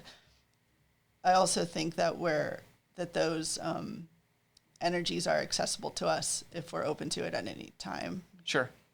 Yes. I think we can connect with anybody we want at any time. That's still pretty crazy. I mean, you definitely have me convinced with like 2 cases, and I'm sure you say time I have after time. I have dozens or hundreds. I have so many. That's so cool. It's so cool. I know that you don't hear the term no coincidence is very often. I guess that one's a really good no coincidences, but I've only ever seen like people use the no coincidences with like conspiracies, because they were like, oh, there's no coincidences. This guy didn't end up here and here at the same time because it was a coincidence. It was, this guy was the murderer, you know what I mean? Yeah. But that's kind of confirmation bias. Like they want to believe that. I think that all conspiracies start with they want to believe that there's like fraudulent, like there's something more devious than just, oh, like I'm throwing out there like John F. Kennedy was, what's his name, a lone gunner. Oh, well, the conspiracies will go, the no coincidences that there was a bullet fragment on the ground, you know what I mean? And so those people underlying want to like believe that there was something more than what happened, and so that's why that gets used. So man, I can't believe that. Like was he literally like jaw down when you showed him the notes that I sent? I sensed an extra presence. Kind of, but he felt it too. So I don't know that it was validating for him. Yeah. Why the grandfather? Did he say why, or just? I honestly, it was so long ago, I don't remember all of the details. But sure. I don't know. I don't know why he felt in the session that his grandfather was around. It was relevant in some way, and I can't even tell you why. Yeah. So, thinking in that sense that like the ghosts and presence thing, like I've never really had that. No, like I'm not innately a spiritual person, so maybe that's why. Maybe because I'm not on that confirmation bias, and I'm wondering. Sometimes I wonder if that's why. And I've seen, like my mom's done it. She'll like point out little things and say it's not a coincidence. Like for example, like when we move into a house, we were there, and this one, I think I might be skewing the details a little bit, but maybe within a year after my great grandmother passed, so it would be her mom's mom. We moved into this place, which was like an in-between home kind of situation. So we weren't going to be there for very long, but we moved in while it was warm. So let's say spring, and there was no flowers in the house or in front of the house. And like after we moved in, like a month later, this one flower sprouted. And my mom like picked up on that. She was like, I'm missing a lot of the details because I didn't mark it down in my long-term memory as significance, but I'm just going to generalize and say like, oh, that was one of grandma's favorite flowers. Yeah. And it might even be something common, but it wasn't like, and it sprouted. And then like a bunny ran up and like sniffed it. In her mind, Yeah. she's like, there's probably more information there that she could use as concrete, like literally that was her favorite flower or something. And it wasn't there in spring when things are blooming. It was like midsummer it popped up or something. Do you know what I mean? Mm-hmm. And so I don't know that she's necessarily looking for confirmation bias, but she's very religious. So, I don't know, everybody. I reason why I brought that up is like I've never had anything kind of like point me towards that's not a coincidence. Or I've missed it. Yeah. So, or like something happened like that. And I was like, oh, and I just write it off. But I've never had like I'm thinking about this person and they call me. And like, so I've actually kind of like, I want to say yearn for that or like want that to happen. But like people have had ghost experiences or spiritual experiences. And like, I don't have those. Like, I don't have like, oh, I felt like X was in the room or... Maybe you should set an intention to have an experience and then just be open and be observant. Mm-hmm. The other thing is that if you set an intention and you think, oh, nothing happens or something, I'm overgeneralizing. Mm-hmm. Sometimes someone can set an intention and then they feel like they don't get the piece that they were looking for, what they wanted or needed or whatever. It illuminates blocks that you have that you might not even have known about. Like there might be a reason. Okay. There might be a reason that you don't see signs of that in your life. There might be some subconscious block that you have around that, like that it might shake your like, beliefs. Might shake your beliefs, or it might. Sure. There might be some fear around it, or there might be who knows. Like there's 6 million blocks that are potential to that. But if you set some intention to have that experience for yourself, it might happen because you set an intention, and maybe just hearing my stories make you a little more open in some way. I don't know, or maybe not, but it would be interesting if you set an intention to have that experience, maybe and then I'll find a way be to aware. Because part of it is setting the intention, and part of it is then being aware. Yes. Just observing, because you don't know what form that's going to come to you in. If you have too much of a preconceived notion, like only if these little details line up, will I believe this? I don't know if that's going to happen. But if you're open to it presenting itself in some way that's convincing to you, you don't know how that's going to happen. Very valid. It makes me think of another, so literally related to that idea. I had somebody tell me to do that, but this is in reference to the Bible. Now, do you consider yourself religious? No, you're spiritual, but you don't necessarily like abide to Christianity or anything. You're like, okay, that's their flavor. I'm just more into X. Yeah.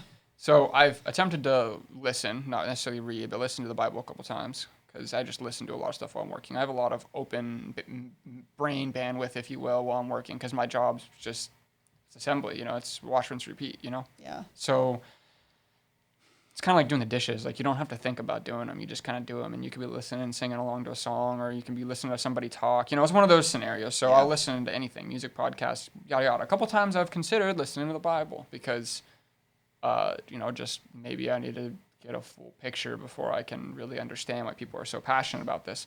And multiple times I haven't been able to hang on to it for more than a couple, I don't think they call them chapters, but like the book of John or the book of Revelations, whatever, I'll cover half a dozen of them, and then maybe 8 months later I'll do 2 more or something. And I told 2 of the guys at work that I was doing that just because I want to at least be educated on the topic so I could talk about Christianity because it's so popular.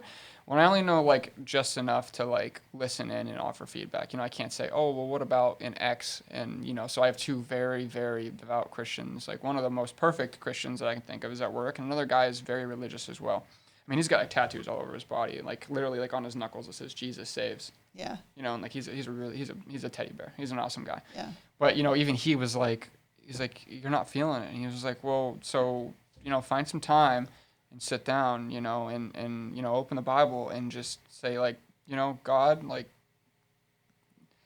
basically telling me to set an intent. Yeah. And so he was just say I can't remember how he words it. Not literally, but he's ask him to speak to you or something like that, So I think it's his way of saying, you got to sit down with intent. You gotta, whereas I might be sitting down and just listening to do it, not necessarily listening to be a believer, where if I was like, I don't think I want to be a Christian, and then you start reading the Bible somewhere along that journey, you'll be like, I think I really believe in this stuff. Mm-hmm. And so like that's another one of those, like maybe you need to have a confirmation in order to follow it. Maybe. I feel like I'm muddying all these people's spirituality. To anybody out there that like ends up listening to this, and if you're still listening, like I don't downplay anybody's spirituality. I just haven't been enlightened. I'll call it that. I'm just blissfully walking through life expecting it be black when I'm dead. I don't know. Like I don't know. I'm not committed to any opinion on like all that stuff. Yeah. I think I ultimately believe, when I was younger, I liked the concept of reincarnation. I think that came back with a lot of energy and stuff. Yeah. I think that one's cool to think of. It is. And then one that I liked that I don't put like a lot of credence in is someone had I think I actually talked to Veffy about this. It was my first episode. I think it was him. So it was actually like a concept. I don't know if this person took it from Buddhism, but it plays on reincarnation, and that there's one being in all of what is our existence through time and all that stuff. We'll call it God because it's generic, but that, like they say, everybody has God in them. So essentially we're all one being, but we're 6 point whatever our population in the world is. We all have a part of that in us. And so then when you die, it goes back to the being, and then it's just another experience. So you're learning through emotion and intelligence and the human experience. Yeah. So you're technically all one thing. Yeah. And someone like brought this up on a Reddit post, and they were like, so like you don't know it, but this is why like sometimes it feels good to like be nice to someone else because you're being nice to yourself. Right. Or why it like inside hurts for most people to like hurt someone else, and you feel bad sometimes because you're hurting yourself. Yeah. And then someone like, after he laid this whole thing down about how we're just one big thing with pieces all experiencing the human experience, he was like, oh, so you mean Hitler, was in charge of killing 6 billion versions of himself or something, like 6 million, sorry. And I was like, man, that was like, it had some potential. And this guy I think it was one of those Tumblr, Tumblr always has like a couple bars of like replies, and people will talk about a thread, and I think it was a Tumblr one, and he was like very simply generalized, oh, we're all just a piece of a soul that experiences and then restarts over. Yeah. And then the guy was like, well, Hitler killed 5 million pieces of himself, or was responsible for it. And it was like, man, that was kind of dark, dude. Like you just laid down a really cool spiritual fundamental. And then I like that. I brought that up because like I like it. Like it sounds cool. Like if that's the case. I like that idea too. And I think right now my understanding of things is pretty similar to that. Sure. Not that I won't ever change, but I think right now that's kind of where I'm sitting. Reincarnation-esque, or that we're all one deity? That we're all one. That we're all different aspects of the same thing. Okay. We're all like, I like when people talk about like we're the universe learning about itself. Okay. I like that idea, that's concept. Cool. Yeah, it's very entertaining. For some reason, that one, I like that one out of all the other ones. And I'm not very, very educated on like what all religions believe in. Yeah. Just generalized, But you think if we're here to grow as humans and to have more experiences, whether they're, the full spectrum. Yeah. We're not necessarily we might not just be here to do good. I know there's a lot of ways to think about it, but you don't learn about love without learning about hate. You don't learn the full spectrum. Mm-hmm. It's everything's on a spectrum. And, if you want to talk about Hitler, I mean, who's to say that part of us doesn't need to come and learn about things like that through that experience, as awful as it is. Definitely to not know that it isn't, like it means something, Right. Like that there is evil, or somebody will say like in Christianity, like, we're all born with that piece of like evil. Or like what my one coworker at work says is that like we aren't taught sin when we're born. Like when you're a young kid and you like do something that you find out's bad, like like you shove another toddler in daycare or something. Yeah. Like you didn't, either it's because you're naive with your emotions and you didn't realize like, oh, that's bad, but like you're not taught that. Right. No, you can't put a perfect pupil in this world. So like they'll say like this is somewhat of a proof, that like God's in all of us, but sin is in man. That follows the Christianity path, but it does. Yeah. I think if you look at it as all part of the human experience, then it relieves labeling certain people as sinners and certain people as... Yeah, it's the Christianity way of saying it, and then maybe the Christianity is just one easy way of looking like a telescope, and there's a different telescope. I mean, like, imagine if you like lenses, like putting Yeah. different color sunglasses on, For you sure. see things differently. Like imagine if you die, if you suddenly get this huge perspective, like your life looks like, this much, and you think about all the things you got to experience in that life, and then from that perspective, your life probably, when you look back on it, it probably seems like such a small drop in the bucket, even though right now we feel like it's everything. Sure. Well, it's your world. Right. And then, like, who's to say that as a soul or spirit or whatever you want to say that you are, like, who's to say that you don't choose from that perspective to come down and have the experience of big or small, good or bad, being someone who kills millions of people or being someone who is killed by someone like that. Who says that from that perspective that you don't at some point choose to have that experience? Because from that perspective, it looks fleeting, and you have this bigger understanding of what life is. Okay. Even though when you're in the midst of it, it feels like everything. Does that make sense? Yeah. Like, sure. Who's to say from a different perspective that even a life that we now think would be awful or tragic doesn't look totally different from a different perspective? Or Yeah, like you definitely need perspective, because there's different worlds, and that's why I like the human. I'm infatuated with the human experience and this concept of chapters, because your experience is superiorly different than mine. Same with somebody who was born a queen in Europe, or what is it, England, opposed to somebody who's just born in a small country town in Alabama, or whatever, and they just live completely different worlds. And it's not that either of them are wrong, that's just where you were put. Right. I've heard the term winning the genetic lottery before. Ever heard that one? Like, I was born into royalty, or I was born into, Southside Detroit, and like, that's interesting. I can throw a wrench into this entire conversation. This is something that the president of my company said. I don't remember why. I think it was like a runoff conversation, but it was just like, okay, well, we mentioned all these things that show spirituality, but if you look at science, and there's a long conversation about science versus religion, and even how scientists support religion. But he was like, if our entire existence is based on atoms and chemical reactions, is it really free? If our entire existence is based on atoms and chemical reactions, is it really free will? And I was like, for like a little while, I was thinking about that. And I was like, I think it's a little more complicated than that. But it is true. Everything has a chemical reaction. Like our bodies are constant chemical reactions, and everything we take in mentally, or like what we eat. But like when it comes down to like how I think, like, is that a chemical reaction? And I think some people will say based on the hormones in your brain or something. Like if somebody was a little bit more scientific about this, I think it'd be an interesting conversation. But he was like, is it free will? Yeah. Are you here doing this because that's free will, or because the universe's chemical reactions have lined up to you being in that position? Right. Or is it some of each? Yeah. Could it be some of each? It can be. But that was like his wrench. Was like, oh, maybe he read a book about it. I don't remember what his spiritual perspective is. I don't think he's super religious, but I don't think that he's like completely agnostic or atheist, or completely like, oh, that's not a thing. Like there are definitely some people that are like, it's just black when you die. There's those people. Yeah. But that was like, for a while I was like, man, need to know more, and then it like fell off the train of interest after a couple days. Yeah. Okay, so a couple other things I'd written down knowing about you are a little bit more long form, because I'm just curious. So you are in what would be considered a polyamorous situation? Yeah. Yeah.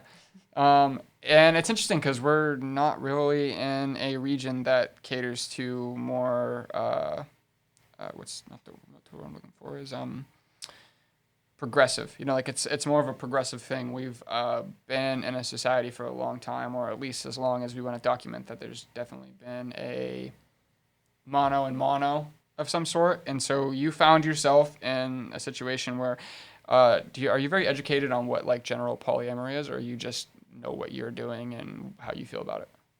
I know what I'm doing and how I feel about it. And have you ever read any books or anything about the subject? I'm somewhat educated about polyamory in general, but not super. Okay, so from my outside perspective on just the light information I've been given, is that you guys seem to be in what would be called a throuple or a triangle. Is that correct? Never heard those terms before? Yeah, I have heard those terms, yeah. So it's a three-way relationship, like you and Yes. Cindy have her own thing, and then you and both have a thing with Tim. So, and then it's a circle. Yes. Okay. There's separate relationships Yes. between each of us. But you're definitely all kind of in the same. And sometimes, yeah, and then there are interactions where it's all three of us. So that's why I've heard it's called a throuple instead of a couple, Yeah. or a triangle. I don't like that word. No, triangle is easy because it's triad. Or a V is this one person has two partners, Right. and they don't necessarily associate with each other, and so, they all have their own complications, and like I just think that polyamory is interesting. It is. Yeah, it's very interesting. How did you end up in that situation? To put it as simply as possible, you realized that I had feelings for more than one person at a time, if you want to keep it that simple. Yeah. Yeah. That's generally how it starts. Yeah. And I suppose before I was always under the impression that just how society raised us and how things worked in my family, and probably with most families, is you meet one person and you fall in love, and that's who you love, and you don't love anybody else in that same way. And so you can love other people, like friends and relatives and stuff, but like the length of it. Romantic love, yeah. Yes. That's where, like, I've always heard the conversation, like, what separates, like, it doesn't matter which sex, what separates a friend from a partner, right? And some people will be like, oh, well, sex, like, and they can be like, literally, you can just have a friend who's an emotional sparring partner, like like you care about them and they care about you, and you guys talk about your problems, you're just friends though. You don't live together and do all that stuff that society paints as a man and woman marriage thing. Right. And so it's definitely interesting because it's hard, like there's a book I read most of, and it was like lessons from like people that have been like married for a long time, and like it was like trying to remember the title of it, but like the changing of like what we consider a partner has like changed drastically in 60 years. Like back then they got married just to have children and like support them, whereas like now it's like people are more like, oh, well, like I'm not just gonna marry somebody that I don't necessarily like, like I'm gonna find somebody that's compatible with me, and that's like the struggle, and why people go through so many relationships, because they gotta find the person that's like the most perfect for them, and like a lot of people maybe in the last 20 years are starting to realize that it's almost impossible, like to find somebody that can satisfy. Like maybe they're almost perfect for you, but they're not a talker, and you need somebody that's like social. And so like I don't know how that experience like happened. You just very simply, it was just pretty simply. I just was like, oh my God, I have feelings for this person, and I have feelings for this person, and seems like you have like an easy introduction though. I think a lot of people, if you're not in like, well, carry on. I don't know. Say what you're gonna say. So I realized that if it was just as simple as how I was feeling about more than one person, that clearly that's possible because I was living it. Okay, yeah. Whether you might feel like it's right or wrong is separate from how do you feel. Uh-huh. And I just sort of started to pick apart like what's the next best thing for me to do to respect everybody in this situation. How was that transition or creating of the circumstance? It was tough. Was it? It was tough because I don't like, there were hard conversations. There were a lot of hard conversations that I'm not good at initiating, and I have tended to stay away from those. Because of the subject, or because you just are hard at initiating? Because I think both. Like I don't speak up well. I haven't spoken up well most of my life, although we'll say it's something I'm getting much better at the last few years. And I will say that polyamory has had a big role in that, actually, because it doesn't work unless you're really, really brutally honest with everybody. I've heard that. It doesn't. Yeah. And to be brutally honest, you have to just be willing to open your mouth and say stuff. I mean, there's different ways to say things. You know? There's tone there's and constructive your ways concern, or just being toxic about it. I can see that. So the way you say it, but you have to be willing to talk about things. So there were hard conversations that had to be had because I needed to inform everybody involved where I was at and what I hoped to get out of the situation, like how I hoped things to progress. Now, after that hurdle, did things go smoothly? Or was it a bunch of those until you guys figured out where everybody stood? It was a lot of that until figuring out where everybody stood. Okay. And there's still a lot of that, to tell you the truth. I imagine in a triangle, since that's the better term you like. It seems like it'd be easier because like everybody sort of wins. Where like when I picture like what let me back up here for a second. So I think like we live in an area that's considered a swing state, but I think we're definitely more conservative in this region. Even though there's people that are Democrats in nature, but like we live in a pretty conservative region. Yeah. Or sorry, yeah, a pretty conservative region. You know, like there's still some old school ideology. There's a lot of churches. I don't know, like it's a little bit of both, but like compared to let's say like Colorado or like West Coast where like people getting face tattoos and open piercing and being non-binary and all that stuff, like non-binary and I guess polyamory for like my generation and some of those areas is like the norm. Well, like here you have a conversation with somebody who's non-binary or in a poly, it's like, whoa, like you don't hear that very often. Right. I'm just setting the ground for saying that like it's interesting hearing that because I'm not in a world, literally we just got talking about where like their world is going through high school where maybe they have non-binary bathrooms or transgender bathrooms. Like that's becoming more the norm, whereas around here we're so far behind. Yeah. And you're doing this in an area that isn't technically like, it's not like we were born and raised to like believe that off the bat. You're already breaking like something that you were raised to believe. Right. And so the reason why I preface that, it's crazy because when you look at like what almost seems like the most common case is one person who feels like they can't get the needs from one, or maybe they branch out to two people because they have feelings for two. And then so that would be called a V. And that scenario seems like super complicated because you have technically two people combating for time on one person. And I think that, you know, across it, like it's always going to be different. You know, some people just have a lot of free time and they can divide up their time. Whereas like triangles seem really efficient because like there's always somebody that's like there for you. More so, you know, like you're really close with Cindy and you're really close with Tim, and say you're doing a session, then Cindy and Tim are hanging out. You know, and I don't know if that's your situation, but it's not so much. There's not the same connection between those two as there is with me and each of them. Oh, okay. Not that there's none. Sure. Yeah. But it's not the same. Yeah. Like they wouldn't. I don't think they would tend to do that. Would you say that you're more of the V and they just acknowledge each other? I would say that sometimes it's a V and sometimes it's a triangle. So it just depends. But I guess the part that's not there is that there's not a romantic relationship between Tim and Cindy on its own, like without me.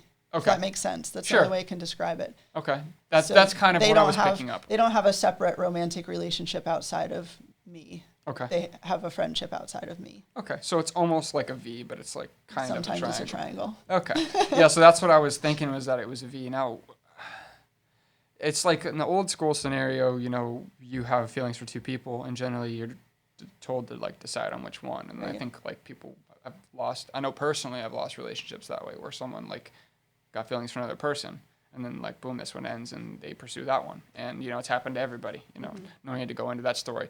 But you like, how did you decide? Like, why does that have to be? Like, what started that? You're like, why can't it be both? Right. I was like, why can't it be both? Like, if I'm honest with everybody involved, and we can work out the details so that everybody is happy, has their needs met, feels like they can bring up when something is not going the way they want. If everybody feels these things, then maybe it can work. I didn't know. Yeah. But I thought there's a chance that for me to just write it off and be like, oh, I have to choose without even asking anybody if they'd be willing to consider the situation didn't seem like it was doing me any favors. Okay. I thought the best thing for me is to be honest with everybody involved and see what they would agree to explore with me. Okay. Knowing that and that was the hurdle that you were that was the hurdle. So I did lose a long-term relationship in the process because I was with someone for over 9 years that I lost in the process because he ended up not being able to, he didn't end up being able to be on board with the polyamory situation. Okay. So that spurs two questions. The second one came from that. So the first question, I guess, was, did you come up with that idea, why can't it be both, by yourself, or did you already have heard of polyamory before that? I think it was more by myself. Okay, that's even cooler. I heard of it. But I heard of it shortly after that because I had a couple close friends that I felt like I could talk to about the situation. And they were like, and through them, like that. They were like, oh, well, there's this thing called polyamory. And I was like, oh, who knew? I mean, not that I think I'm the first one to come up with this by any means, but yeah, it was something that I was experiencing and something that I decided to be verbal about with the people in my life rather than, I understood really quickly that it wasn't something that I could just stuff down and continue on with. You know, like once I realized what I wanted out of the situation, I couldn't see it any other way except to explore that and see what would happen with it. Of course. Yeah. Why I asked that question was because, like, it's cool to have an organic idea or to hear an idea and try it, you know. And so you organically thought, you know, like, why does it have to be this way? Like, you know, can we? I know I question things like that sometimes. Yeah. I mean, I encourage questioning just about everything that we put. Like, even I am a contrarian by nature. Like, 100%. Like I'll always wonder like why something is and challenge it, but then I'll be like, oh, okay, well that's fine. You know, I'll do that. You know, but I'll definitely like, why do I have to drive a car to work? Like that's what seems to be the norm. Why can't you just live next door or ride a bike? You know, right. I'll definitely challenge. I try not to be on status quo too much. I think it's really a healthy skill to be able to question, you know, because who's to say that people can't exist that way or have that relationship that way, as long as it's done in a fair and healthy manner. Yes. You know, there's healthy ways to go about it, and there's deceptive ways to go about it. And you know, the outcome of one is probably doomed, and the outcome of another is potentially really rich for everybody. Okay. Yeah, so you brought up the 9-year one, which I knew about a little bit, which is the one that would frequently vacation to Florida. Is that the one you're talking about? Yeah. Okay. So from there, I think you told me that Tim came along. And before I go any further on that, how did you actually meet Tim? I have known Tim for a lot of years. Actually, I met Tim through my the partner that I lost in this whole process. Oh, okay. So like you was friends with them or whatever. Okay. And so was it? Can I get a name so I don't have to like what's the Florida guy? Or you can just say, you can generalize if you don't want him to be public. What was his name? Just call him Joe. Joe. Okay, that's fine. If you didn't want him to be on the record, you didn't have to. But I was literally gonna say 9-year man or Florida man. So I was like, I need a name. Okay. So when Joe was a thing, and then Tim came along, was it? Oh, I want Joe and Tim, or was it Joe, Tim, and Cindy? Was Cindy in the equation yet? Cindy wasn't in the equation. So so it was Joe and Tim, and then so you got rid of that one because you were like, all right, well, I'm changing paths here because he's not okay with it. And then somewhere in that process, since you already had the idea, Cindy came along. So yeah, she came into the mix a little bit after the fact. Okay. Yeah. And then there's another connection. Right. Interesting. It's still really cool. I like I said, the triangle sounds like efficiency. So in some ways it is. 'Cause nobody ever feels left out because there's a group opposed to somebody who's taking time from another person, you know, or needs aren't met. And I know there's plenty of people that are successful at V's, but when you look at it like from an outside standpoint, you're like, well, what if this person's like very very needy and like always wants this person's time, you know? I think that there's a lot of potential extra strength in that type of relationship. It also is tough when a couple of the people are doing, you know, more of the work and the other one's not as available. That has, I think, different complications that it doesn't have like in just a couple situation. Sure. You know, I say this about everything, but there's just pros and cons to it. Sure. I think, yin and yang. Yeah. I mean, there's the other thing that I really like about it is the I feel held very accountable to being myself. I guess I'll try to explain this. I have tended to lose myself in relationships because I can be so accommodating to the other person and what they need and what they want and what they like that I can and I genuinely enjoy that. There's a lot about that I genuinely enjoy. It's a confirmation bias thing because I did the exact same thing and I'm like, oh, maybe it's because we're both Libras. And so like literally I'm the same way. Like I'm such a I mold myself around somebody else. I think it's because I'm loosey-goosey, not necessarily that I make a lot of sacrifices, but you inadvertently make sacrifices to do it. Yes, I know exactly what you're saying because I do the same things. I'm very go with the flow, and I like new things and new situations. Libras, man. Yeah, so I do the exact same thing, but then somewhere along the line, I realized that I let myself go, or I lost some of myself by my own actions and my own choice. I mean, it's not nobody does this to me. I do it to myself. But then at some point, if I feel like I can't get back to that, then I start having a little bit of resentment about it. But the nice thing about the triad or the triangle is I can't completely mold myself around two separate people. So you have to. So I have to stop. I have to stop and think, okay, what do you want? What do I want? Yeah. It brings it back to me, which is good for me. It's probably healthier too, because then you're not trying to go above and beyond for two other people. You're just you're just being there for what they want, not trying to. Interesting. Yeah, that's what's good about it for me in particular. And I guess I'd be curious to see it. Is that what ushered that on to you? Is the whole being yourself more? Is that because you talked about that being your chapter? Is that triad kind of helped that? I think it became very apparent that was a relationship style that would support me keeping in touch with myself and who I am in a relationship. I don't think that was something I thought about ahead of time, but it became very apparent very quickly. It seems like when you add someone else to the mix, the level of communication and honesty that's required to make this stay healthy, it's almost like, you know how relationships they're challenging and they cause you to grow, and you don't have to, but most relationships cause you to grow in some way or be self-aware. I almost feel like this is that on steroids because it can happen so fast. Yeah. Just having another person in the dynamic. To me, I enjoy that. Okay. You know, I enjoy introspection. I enjoy self-awareness and learning about myself, and someone I enjoy might being get challenged. frustrated and be like, but someone else, they might be like, "Oh my God, this is just like, here's all your own issues right in your face." You know, it happens so fast. Okay. So I can see where that wouldn't be for everybody. Now, referencing that to the emotional maturity thing we talked about earlier, how people kind of like learn and grow at different rates. Now, would you have been able to pull something like this off in your 20s? No. Yeah. There's no way. Yeah. There's no way. I didn't have the communication skills. I didn't have the self-awareness. I didn't have the self-respect.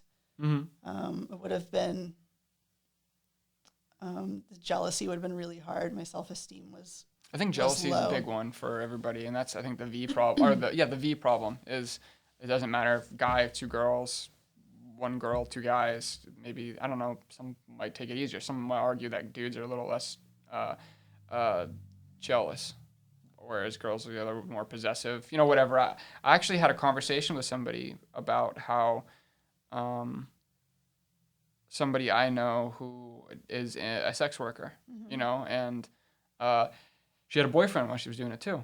And like, he was very like, okay, well, like, he respected her, you know, like, oh, they're a thing, but, you know, she has to have, you want to call them sexual relations with other people to make films, you know? Yeah. So, and that's something they have to be, whereas I was like, how'd that go? And she said, it was actually like, it was fine with that person because he respected that. Whereas other people, I was like, well, I can imagine some guys would kind of not be okay with that. And he's like, yeah, some guys consider women like property is a really nasty way, but they're like, I can't remember how she worded it. It was like a possession or sure, yeah. Or like, you know, like everything that's built around marriage and like embodying like, oh, I found the woman, you know, and then it's like, okay, well, that's mine. Like, I don't want anybody else having it. Yeah. You know, like, I worked very hard to like build a relation, and so like it just opens. I'm just open door and kind of talking about how like maybe some people aren't more susceptible to jealousy in that situation. I think that there are people who tend to be more or less jealous for sure, and I don't know if that necessarily means polyamory is or isn't for them, but I still do think it comes back to communication and being willing to look at yourself, because I'm not a really jealous person, but I have dealt with jealousy more in this situation than I ever have before in my life. Okay. Yeah. But it is an opportunity to speak up about what you're experiencing and talk about, you know, your expectations, your needs, your wants, you know, how your partners are willing to support you in that. Okay. It gives an opportunity for all of those conversations and all of that growth. Okay. It doesn't just have to be, I'm jealous, so shit's going to hit the fan. And, you know. You got to communicate about it. Yeah. I mean, the times that when I'm jealous, it's usually either I'm feeling bad about myself, you know, it's like a self-esteem issue, which is back on me, really. It doesn't have to do with anybody else or anything that they're doing to me. And I need to, you know, figure out what that's all about. Or it's I haven't communicated my needs, or one of my partners hasn't accommodated what I've told them that I need or want. Okay. And now, that requires the communication between the two people to see what you can do about it. I was going to ask if it's because a need isn't being met is why you become jealous. Is that the case? But you kind of just said that. Sometimes. Not all the time. Okay. Yeah, there's a couple books. The one that I had read was The Ethical Slut, which is like one of the most common ones. But that one touches like a whole lot on like the sexuality of it. Mm-hmm. And that one's more swingy. So like I guess to a lot of people it could be more distasteful because a lot of the stuff in that's talking about having more than one sexual partner. And I think that's when people get like, oh, well, you just want another partner so because you're a slut or something, you know. And it's like it's a lot more than that, you know, because you get a lot more people than that. So that book I think can get kind of controversial. There was another one that was I'm trying to think of the other title. Sex at Dawn, I think it was called. I think that one was more about the explanation about how men and women became pairs and like how that happened. But I never got into that one. But there's a lot of books out there that are interesting. And I guess after you kind of realized that you're interested in this concept, which was an organic idea to you, you did some research to kind of figure out what was common, like, all communication needs to be a thing, and then it's just been a learning process throughout it all. Yeah, I've considered reading some books and doing more research, but right now I'm working. I haven't followed through with any of that because I. No, you're trying because you're working. Yeah, it's working, and so far I think we're all capable of knowing what we need from moment to moment and expressing ourselves. So I think that's what's important is us each knowing ourselves and communicating. So I haven't really had a need to like go look for anything else that would just give me more information that maybe wouldn't be useful to me right now. You guys are figuring it out. Muddy the waters or something. Like this is quite a bit. I mean, even a relationship with one person can be a lot. The communication is so insane. And then on top of that, like it's like multiply. You said like on steroids with an extra person. Yeah. Because you have to do it twice. And then repeat sometimes because it's between two people. So yeah, communication. If people don't have good communication skills, it's definitely not something that they could venture into. It would make it really difficult. They'd probably either have to like adapt quickly or or they'd maybe be really frustrated. Well, that's what humans do. Adapt quickly. They do. Interesting. Yeah. It's a very interesting situation that I'm in. I will say that, like, from a lot of different perspectives. Yeah. And and I like the human experience, and I like the psychology aspect of it, and just, if I can step back from it and look at it from through those lenses, it's fascinating to me. Okay. So you are definitely very introspective then. Mm-hmm. I like that you mentioned the thing about, like, molding around another person. And then, like, I'm like, man. I've always just communicated in, if we're sitting at a table of 4 people and everybody's trying to decide on what kind of food they want, and there's 3 different options, I'm like,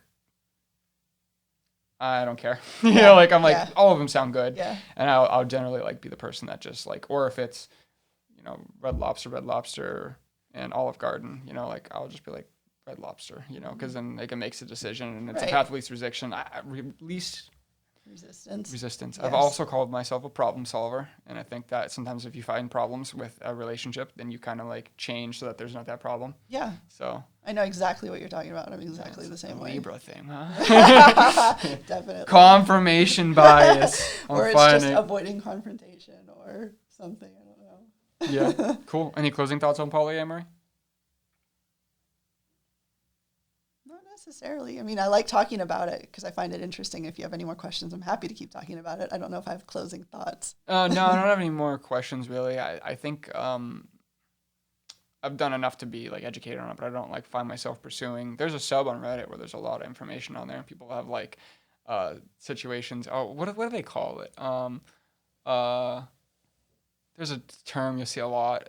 Like people will have legal and unlegal marriages, and it's like super funny. Okay. And so like let's say you were married to Tim, and then like you had another man or something. If it was a triangle or a V, and then they'd be like, oh well, this is my like, because you can only they don't honor polygamy in America. Right. So they were like, oh well, I'd love to be committed, married to you too, but like they don't honor that. So you have like here's your actual husband. I'll go buy a ring for that person, whether it's a female, and then you're just illegal. There was another term I think they used for it. It wasn't just legal and illegal. It is really interesting just to see though how people classify relationships and the expectations they have around them. And the tiny little boxes there are to acceptable boxes to fit into, you know? And they're all different too. I mean, I've seen cases where you're like, oh, well, those look like average normal people. And like, oh, well, they figured it out. I don't know, there's a lot on the polyamory thing. There's also negatives, and there's also how to deal with X and how to deal with Y. But these are basically forums. You go on Reddit ever? No. Yeah, but it's basically like a forum. You know, people will post and everybody will add feedback, suggestions, put links, yada yada. It's basically like a forum. Yeah. That's what Reddit is in a nutshell. I think some people consider it a social network, but it's not really, because you don't have a friend and follow basis like everything else. You just choose what kind of information you're into. And I think that's why Reddit's super cool, is because you don't have to feel entitled to like having friends or subscribing to one feed. You can just pick the topics. I kind of contradict myself, but you can pick, like, you know, you can have follow the horses subreddit and the sailing subreddit and the photography subreddit, you know, and then you just go in there and post your stuff, and people are like, hey, cool, you know, but they're not your friends. They're just strangers. You just have a conversation. You know, it's like going to an art show, you know, like, here's my artwork, and then random people show up and just say, you put too much yellow in that. Yeah. Or, oh, this reminds me of X, and they share that, and then you never see them again. Yeah. You know, I think you can add friends, and you can also PM people, but I think it's very like minority. I think those are like use cases where like one of those subreddits stems into like a group think. Like for example, if you're like, oh, I'm working on this photography project and I need other people to make this, and then boom, they have DMs and stuff like that. So, but Reddit's super cool. I spend most of my time on Reddit between all the social medias. Cool. I don't really like scroll on Facebook. I'll post my own stuff, and occasionally I'll sit by and see some stuff. So yeah, but it's kind of lucky if I have an interaction on there. So another thing to ask about, which is a key question in my podcast, is what is your media of the week? Media of the week. Mm-hmm. Meaning? Well, what's media? Media is very vague for a reason. It is.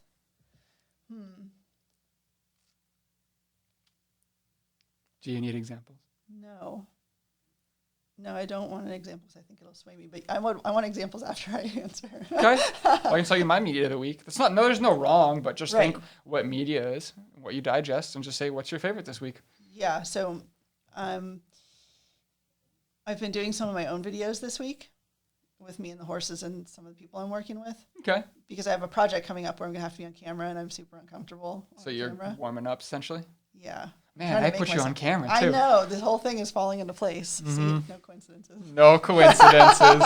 Yeah. Because I had a bunch of people on my list of people to do in person, and I'm like, all right, well, it's going to be the first time, so I'm going to pick somebody who's going to be really open to the idea. And I'm like, Stephanie. There you go. And so, did I make that decision, or did the universe? Who knows? Yeah. Who knows? Confirmation bias. Yes, no. It's happening now. Yeah, is that its own So you're literally been on camp. Well, it'd be for you. It wouldn't be for me. But literally, you've been on camera more lately just to warm up to this, or you've been making videos and rewatching them of your video, and you're like, okay, so this is what I feel like. Could get less camera shy. I'm trying, yeah. Interesting. Yeah. I'm just setting it up for myself to be on camera, and just you set up the camera, use the camera, go through the footage, edit, see yourself on camera, listen to your own voice, all those things that are uncomfortable to do.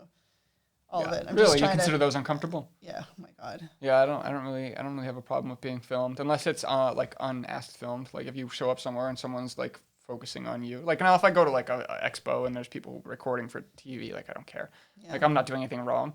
I avoid cameras at all costs. Really? Microphones and there was a movie based on that at one point. Yeah. I remember like the guy was like, "Stop taking pictures of my daughter." Like he was in like paparazzi were taking pictures, and they ended up like there was some illicit thing that happened, like they kidnapped his daughter or something. But yeah, no, I'm not camera shy at all. Never been concerned at all. I stream awesome. Though, or like not so much anymore. But I used to stream on Twitch. Yeah. And I make a lot of like personal recordings, kind of like I call them capsule vlogs, where I record my thoughts, my ideas, like what I'm going through, what I'm thinking, and then I'll actually archive them like privately, and then I'll have them as like time capsules for literally where I come forward and I can be like, oh, what an idiot! Like you're upset about that. Do you know what I mean? Yeah. And then I tried to gear myself up to putting them online, and I did some of them, but then my brain turned it into just something that I do for myself to a chore, and then from there I caused friction and I stopped posting them. Right. And I do make them still. And I just need to somehow get over the psychology that like me recording my thoughts and making it YouTube available, like somehow I need to like make that disconnect that like it's okay, like whatever, it's the same thing. Literally, I just maybe a little different. Like I got to format and not ramble as much, and then maybe have an intro. But other than that, there's not a whole lot of difference. But for some reason, those I have a harder time putting on. Whereas I've streamed for over a year, not currently, but and that's in front of people anywhere between. I think I had anywhere between a dozen to 30 people that are watching me and talking to me while I'm playing video games. And so like I just don't care, Yeah. And I literally like I encourage them to make fun of me and harass me and fun banter, not like literally you're ugly. Like I don't ever get those. They just make fun of my gaming or something or whatever. That's really cool that you're that comfortable with it. Yeah, I don't care. I'm like way too self-critical. Like I think that I don't want to have you were it. Go with the flow. I am, but I don't want to look back and then it feels so permanent when it's recorded, I think that's what I get that. So you're thinking in the terms of like, oh, that mistake's forever. Yeah, something like that. Yeah, let it go. I'll get comfortable with it. I'm trying. I mean, that's what I've been doing. I would have had the video for you, but of course we have technical difficulties, so I have to figure out why it's shutting off. When I stream and I use that camera, it doesn't ever stop throughout like a 3-hour stream. It won't turn off. But Really? But the process is different. So instead of it recording to the SD, which is what it's doing now, it actually streams out of an output. And then it goes into my computer. And for some reason, it's okay with that. Yeah. But it doesn't like to record videos for very long. And I thought it was an overheating issue, and I'll just have to mess with it at home. Yeah. So you don't get the pleasure of having this as a VOD, but darn. I'm okay with that. So your media of the week is you recording yourself. Yeah. Okay. I mean, that's relevant. I don't think I'll ever hear that again. Media of the week, of course, can be the example is you're listening to a lot of X artists, or you just watched a movie that had a big impact on you, or like I'm reading comic books right now, whatever you're into. It could have been the book on runes, but I'm glad you didn't bring that up because we just talked about that. Right. But that could have been your media of the week. My media of the week has been Hollow Knight, which is a video game, but you're not in the video game sphere. No, I've never even heard of that one. Sorry. Yeah, well, if you're not a gamer, you're not surrounded by gamers, and you're not going to know it. It's just a side scroller, kind of like Metroid. Do you know Metroid? You ever heard of that? No. You don't know about that? No. Those are really old. Those are like Game Boy, Samus, Metroid Prime. Don't know about those? No. Metroid Manias, I think, is what they consider the category, or side scrollers. But it's a game that T was really big on. And T doesn't play a lot of video games. Tristan. But she was really into it, and she wanted me to play it for a long time. And I have this issue where like if I'm currently playing one game, it's like kind of like hopping between books. Like you're more focused on one book, and so I like can't get motivated to play that game. And so now I'm in this in between phase where I can play that one, and I'm not like trying to play another game. So I'm like loathing every minute that I'm playing this one, and so I've been enjoying it. So for all of you out there, Hollow Knight's a great game. Steph doesn't know video games, but it's okay. Hollow Knight's a great game. I believe Cayce. What was the one? It's the Atari, right? That Pat has? Yeah. So, did you play Pitfall when you were younger? Yeah. Yeah, how much? Not that much, but Not some? We had an Atari, and that was one of the games we had. So the guy on episode 2, Jeff, he is doing a podcast that he was reached out for, because we run a D&D podcast, which we've been doing for, I think, end of March, early April will be a year. Okay. And he's doing this own venture that somebody invited him to do, where he interviews video game designers. And the one guy that he got on was actually the guy who made Pitfall. Yeah. And then I think now he's the owner of some major gaming publisher or something. I forget the details, but I was like, oh, that's cool. We were literally just playing that the other day at Pat's house. Yeah. And I was like, I know somebody who's going to have an interview with a guy who made that game, whatever, it was 80s, right? So that would have been... Oh, yeah, maybe. Yeah, I don't know exactly, but it was a long time ago. Fun, huh? So, Hollow Knight has been my media of the week. And then I've been listening to, as a bonus, I've been listening to a lot of, like, coffee house jazz, like instrumental. Not, like, with vocals, but just instrumental jazz, and that's been pretty cool. So... I got one more topic, which is like an outro topic. So here is your floor to introduce maybe a topic or something of sort that you want to talk to. So that's very open again. It's very open, yeah. It could be something that you just wanted to talk to me about that you think's cool or I'd be interested in, or something that you've been very interested into. Just, do you have any topics that you want to talk about? You can say no. I just want to offer the floor. That's all. I appreciate the offer. Yep.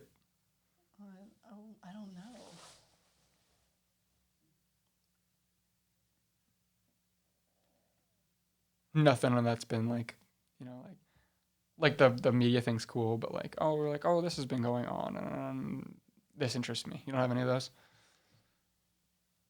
Don't feel bad if you don't, because it's not a requirement, but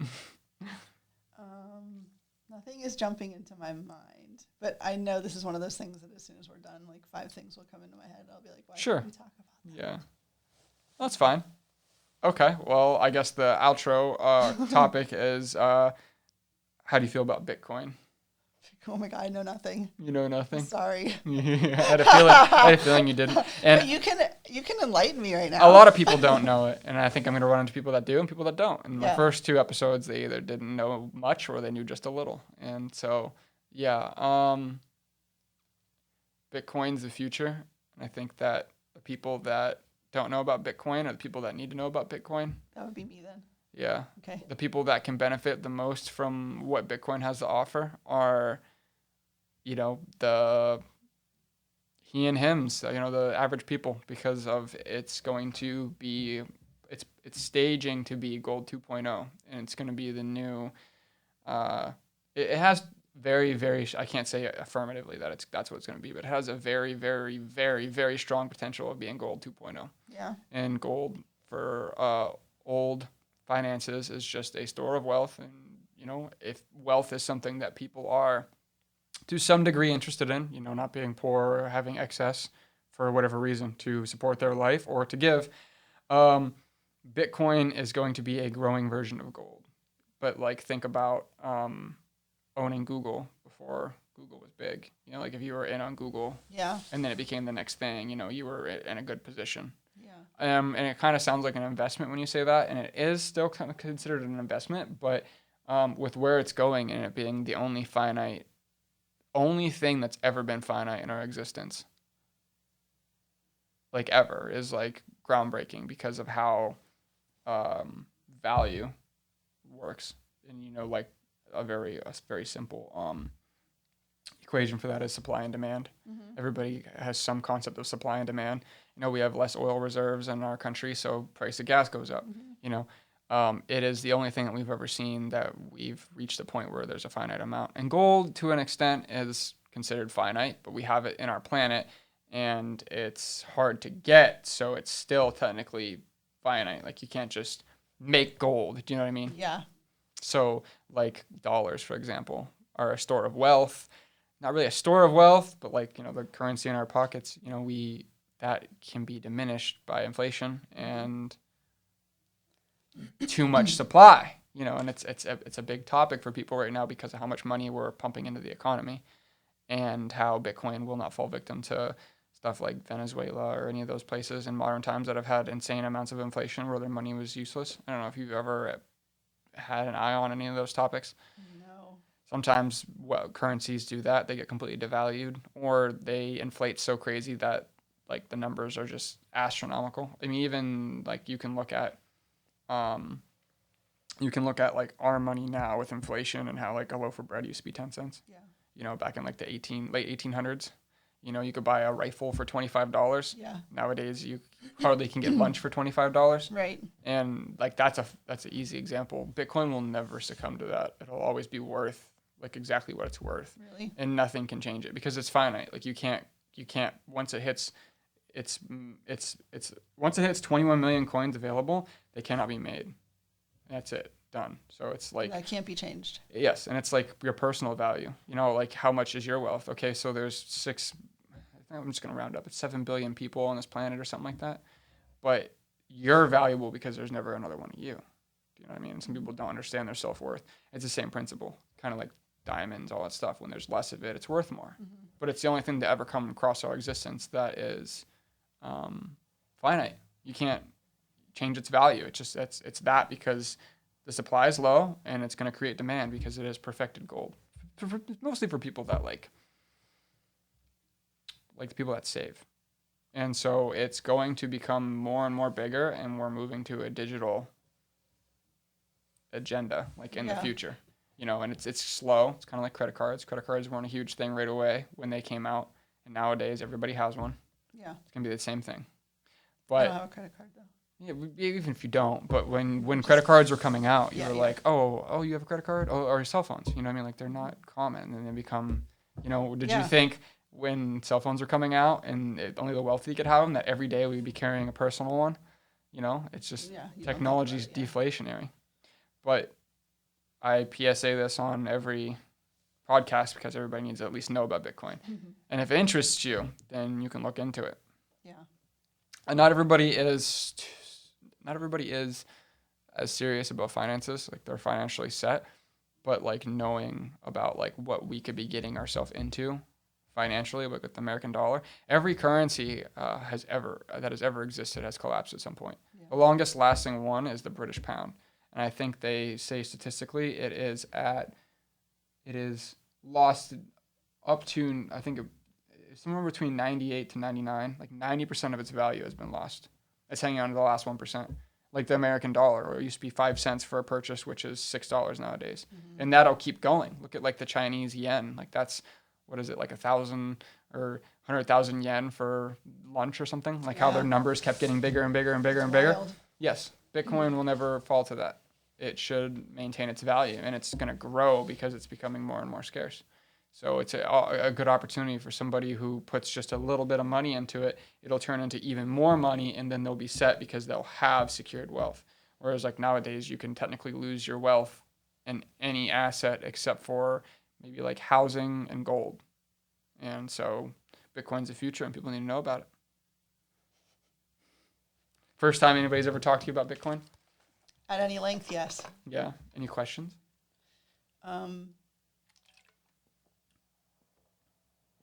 Really, really basic ones. Shoot. It's not a physical commodity. Is that true? Completely digital. So how is it finite? Because how is it? the way it was created, it is very complex, but I'm gonna try and simplify it. So, it was made based on code, and people use their computers to solve algorithms which process transactions between person to person. And every time they do that and they recreate the code, they get rewarded, and it creates those Bitcoins. And then they can only make so many a day. I forget the rate. I think it's 1,600 Bitcoin are added into existence every day. And those are rewards from the block every time they solve these transactions. And it goes all the way to 21 million. And they have it. It is so far ahead. Like, this guy was a super genius when he invented it in 2009. He invented it so that it has varying difficulty, so that like the more people that work on it, it makes it harder to acquire it. So if tomorrow you got a miner, or everybody just started mining Bitcoin, we still wouldn't get more than 1,600 every day. And every 4 years, it cuts in half how much you can have, so that we can actually mathematically find out what year that we're going to run out of Bitcoin to be mined. And it's the year 2144, 44 or 42. So it'll be going until after we're both gone. Yeah. But at that point, you cannot create it, because it is a system that everybody can watch. Like when it is established, it'd be like four of us sitting at this table, and you can see how many. There's 4 cell phones, and if someone tries to pull a cell phone and put it on, you'd be like, no, that's not legit. Only these 4. Everybody has access to the blockchain and can see it. Okay. And so the only way they can get created is when a new block is created, and then there's proof of work. So you can't just buy a bunch and then like go on your computer and do some code stuff and double it, because as soon as you do a transaction and it goes back into the blockchain, all the millions of people that are mining it and are doing those algorithms on this computer will see this random supply came in. It doesn't make any sense. It doesn't exist. And when a new blockchain prints, you don't have it. You can't manipulate it. That's interesting. Yes, it's finite, and it is unstoppable even as a digital. The only way to stop Bitcoin is to essentially stop the internet. And at this point, that will never happen unless something catastrophic geographically happens, like a solar flare wipes out our entire network or something, that's like doomsday stuff. But Yeah.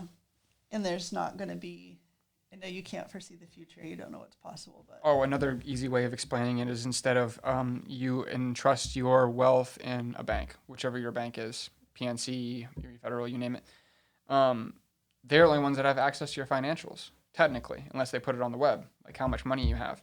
But other banks don't necessarily have to see that, or they don't necessarily see what's in their pocket. Whereas Bitcoin is like one hub and everybody can see what everybody has. It's transparent. And yes, 100% transparent. So you can't be fraudulent about it. Whereas you could be back and you could be like making coins and adding them into your bank. Do you know what I mean? Yeah. 100% transparent. Cool. Yeah. That's interesting. Yeah, crypto has been an exciting journey. Is there anything similar to Bitcoin? Gold. Yeah, because it has a wealth and it is kind of transactable, but it's way better than gold. But that would be a easy comparison. That's why they call it gold 2.0. Okay. Because it's finite and it has value. It took a long time for it to get there, just like gold. With gold's history at first. Could somebody create another thing just like Bitcoin and call it something else? And yes. The same code and the same. Yeah, and there's tons of those. There's thousands of cryptos, but they all have wealth based on what their use case is. And there's some that are worthless and some that actually have credibility, like finite, whereas there's other one like Dogecoin. Have you heard the words Dogecoin at all? No. You haven't seen anybody on your Facebook talk about Dogecoin? No. Yeah, Dogecoin is like a meme, literally. It's like a cryptocurrency, but it doesn't have a lot of value. It's like worth less than like one coin's worth. I think lately it's been pumping, but one coin's worth a few cents. And the people that invented it, that one also gets mined, but the people that invented it, if I'm not mistaken, it goes on forever, so it can keep being added like American dollars. And I think they have the ability to add additional Dogecoin into the market whenever they want. So it's weak to supply and demand. There's already not a lot of demand for it. It's just people that believe in it. And then the supply is whatever you want the supply to be. So, but yes, there's thousands. There's like almost 6,000 registered cryptos, all worth little to nothing and no support, or some worth some things and have support. But yeah, Bitcoin, you should buy a little bit every week. Okay, so to conclude the episode, this is where you do any type of plug. I know you don't have a major internet presence, but you can address maybe your website or anywhere that people can find you if you want. I guess it would just be stephaniesawtelle.com. Very simple. That is where you do your horses. Yeah. So if somehow, months from now, someone's like, oh, I discovered this podcast and I'm in Erie and I like horses, it's stephaniesawtelle.com. Yeah. Spell it. Stephaniesawtelle. Cool. That's fine. That's good enough. At least they can find you if they've made it this far and were interested in horse therapy. Then, hey, maybe I'll get some clients. Or they can just hit you up for my number. That'd be even easier, right? I don't know if I want a middleman for the internet and just hand out your phone number to strangers that may not be into horses. But that's a good way of doing it. So some people may be more akin to my age that have a bigger presence. People that are on Twitter, people that are Twitch streamers, whatever. That's what they'll say. But if you like horses and you think that would be very therapeutic for you, you can go to stephaniesawtelle.com. Yes. Okay. Anything else? I don't think so. Okay. Thank you.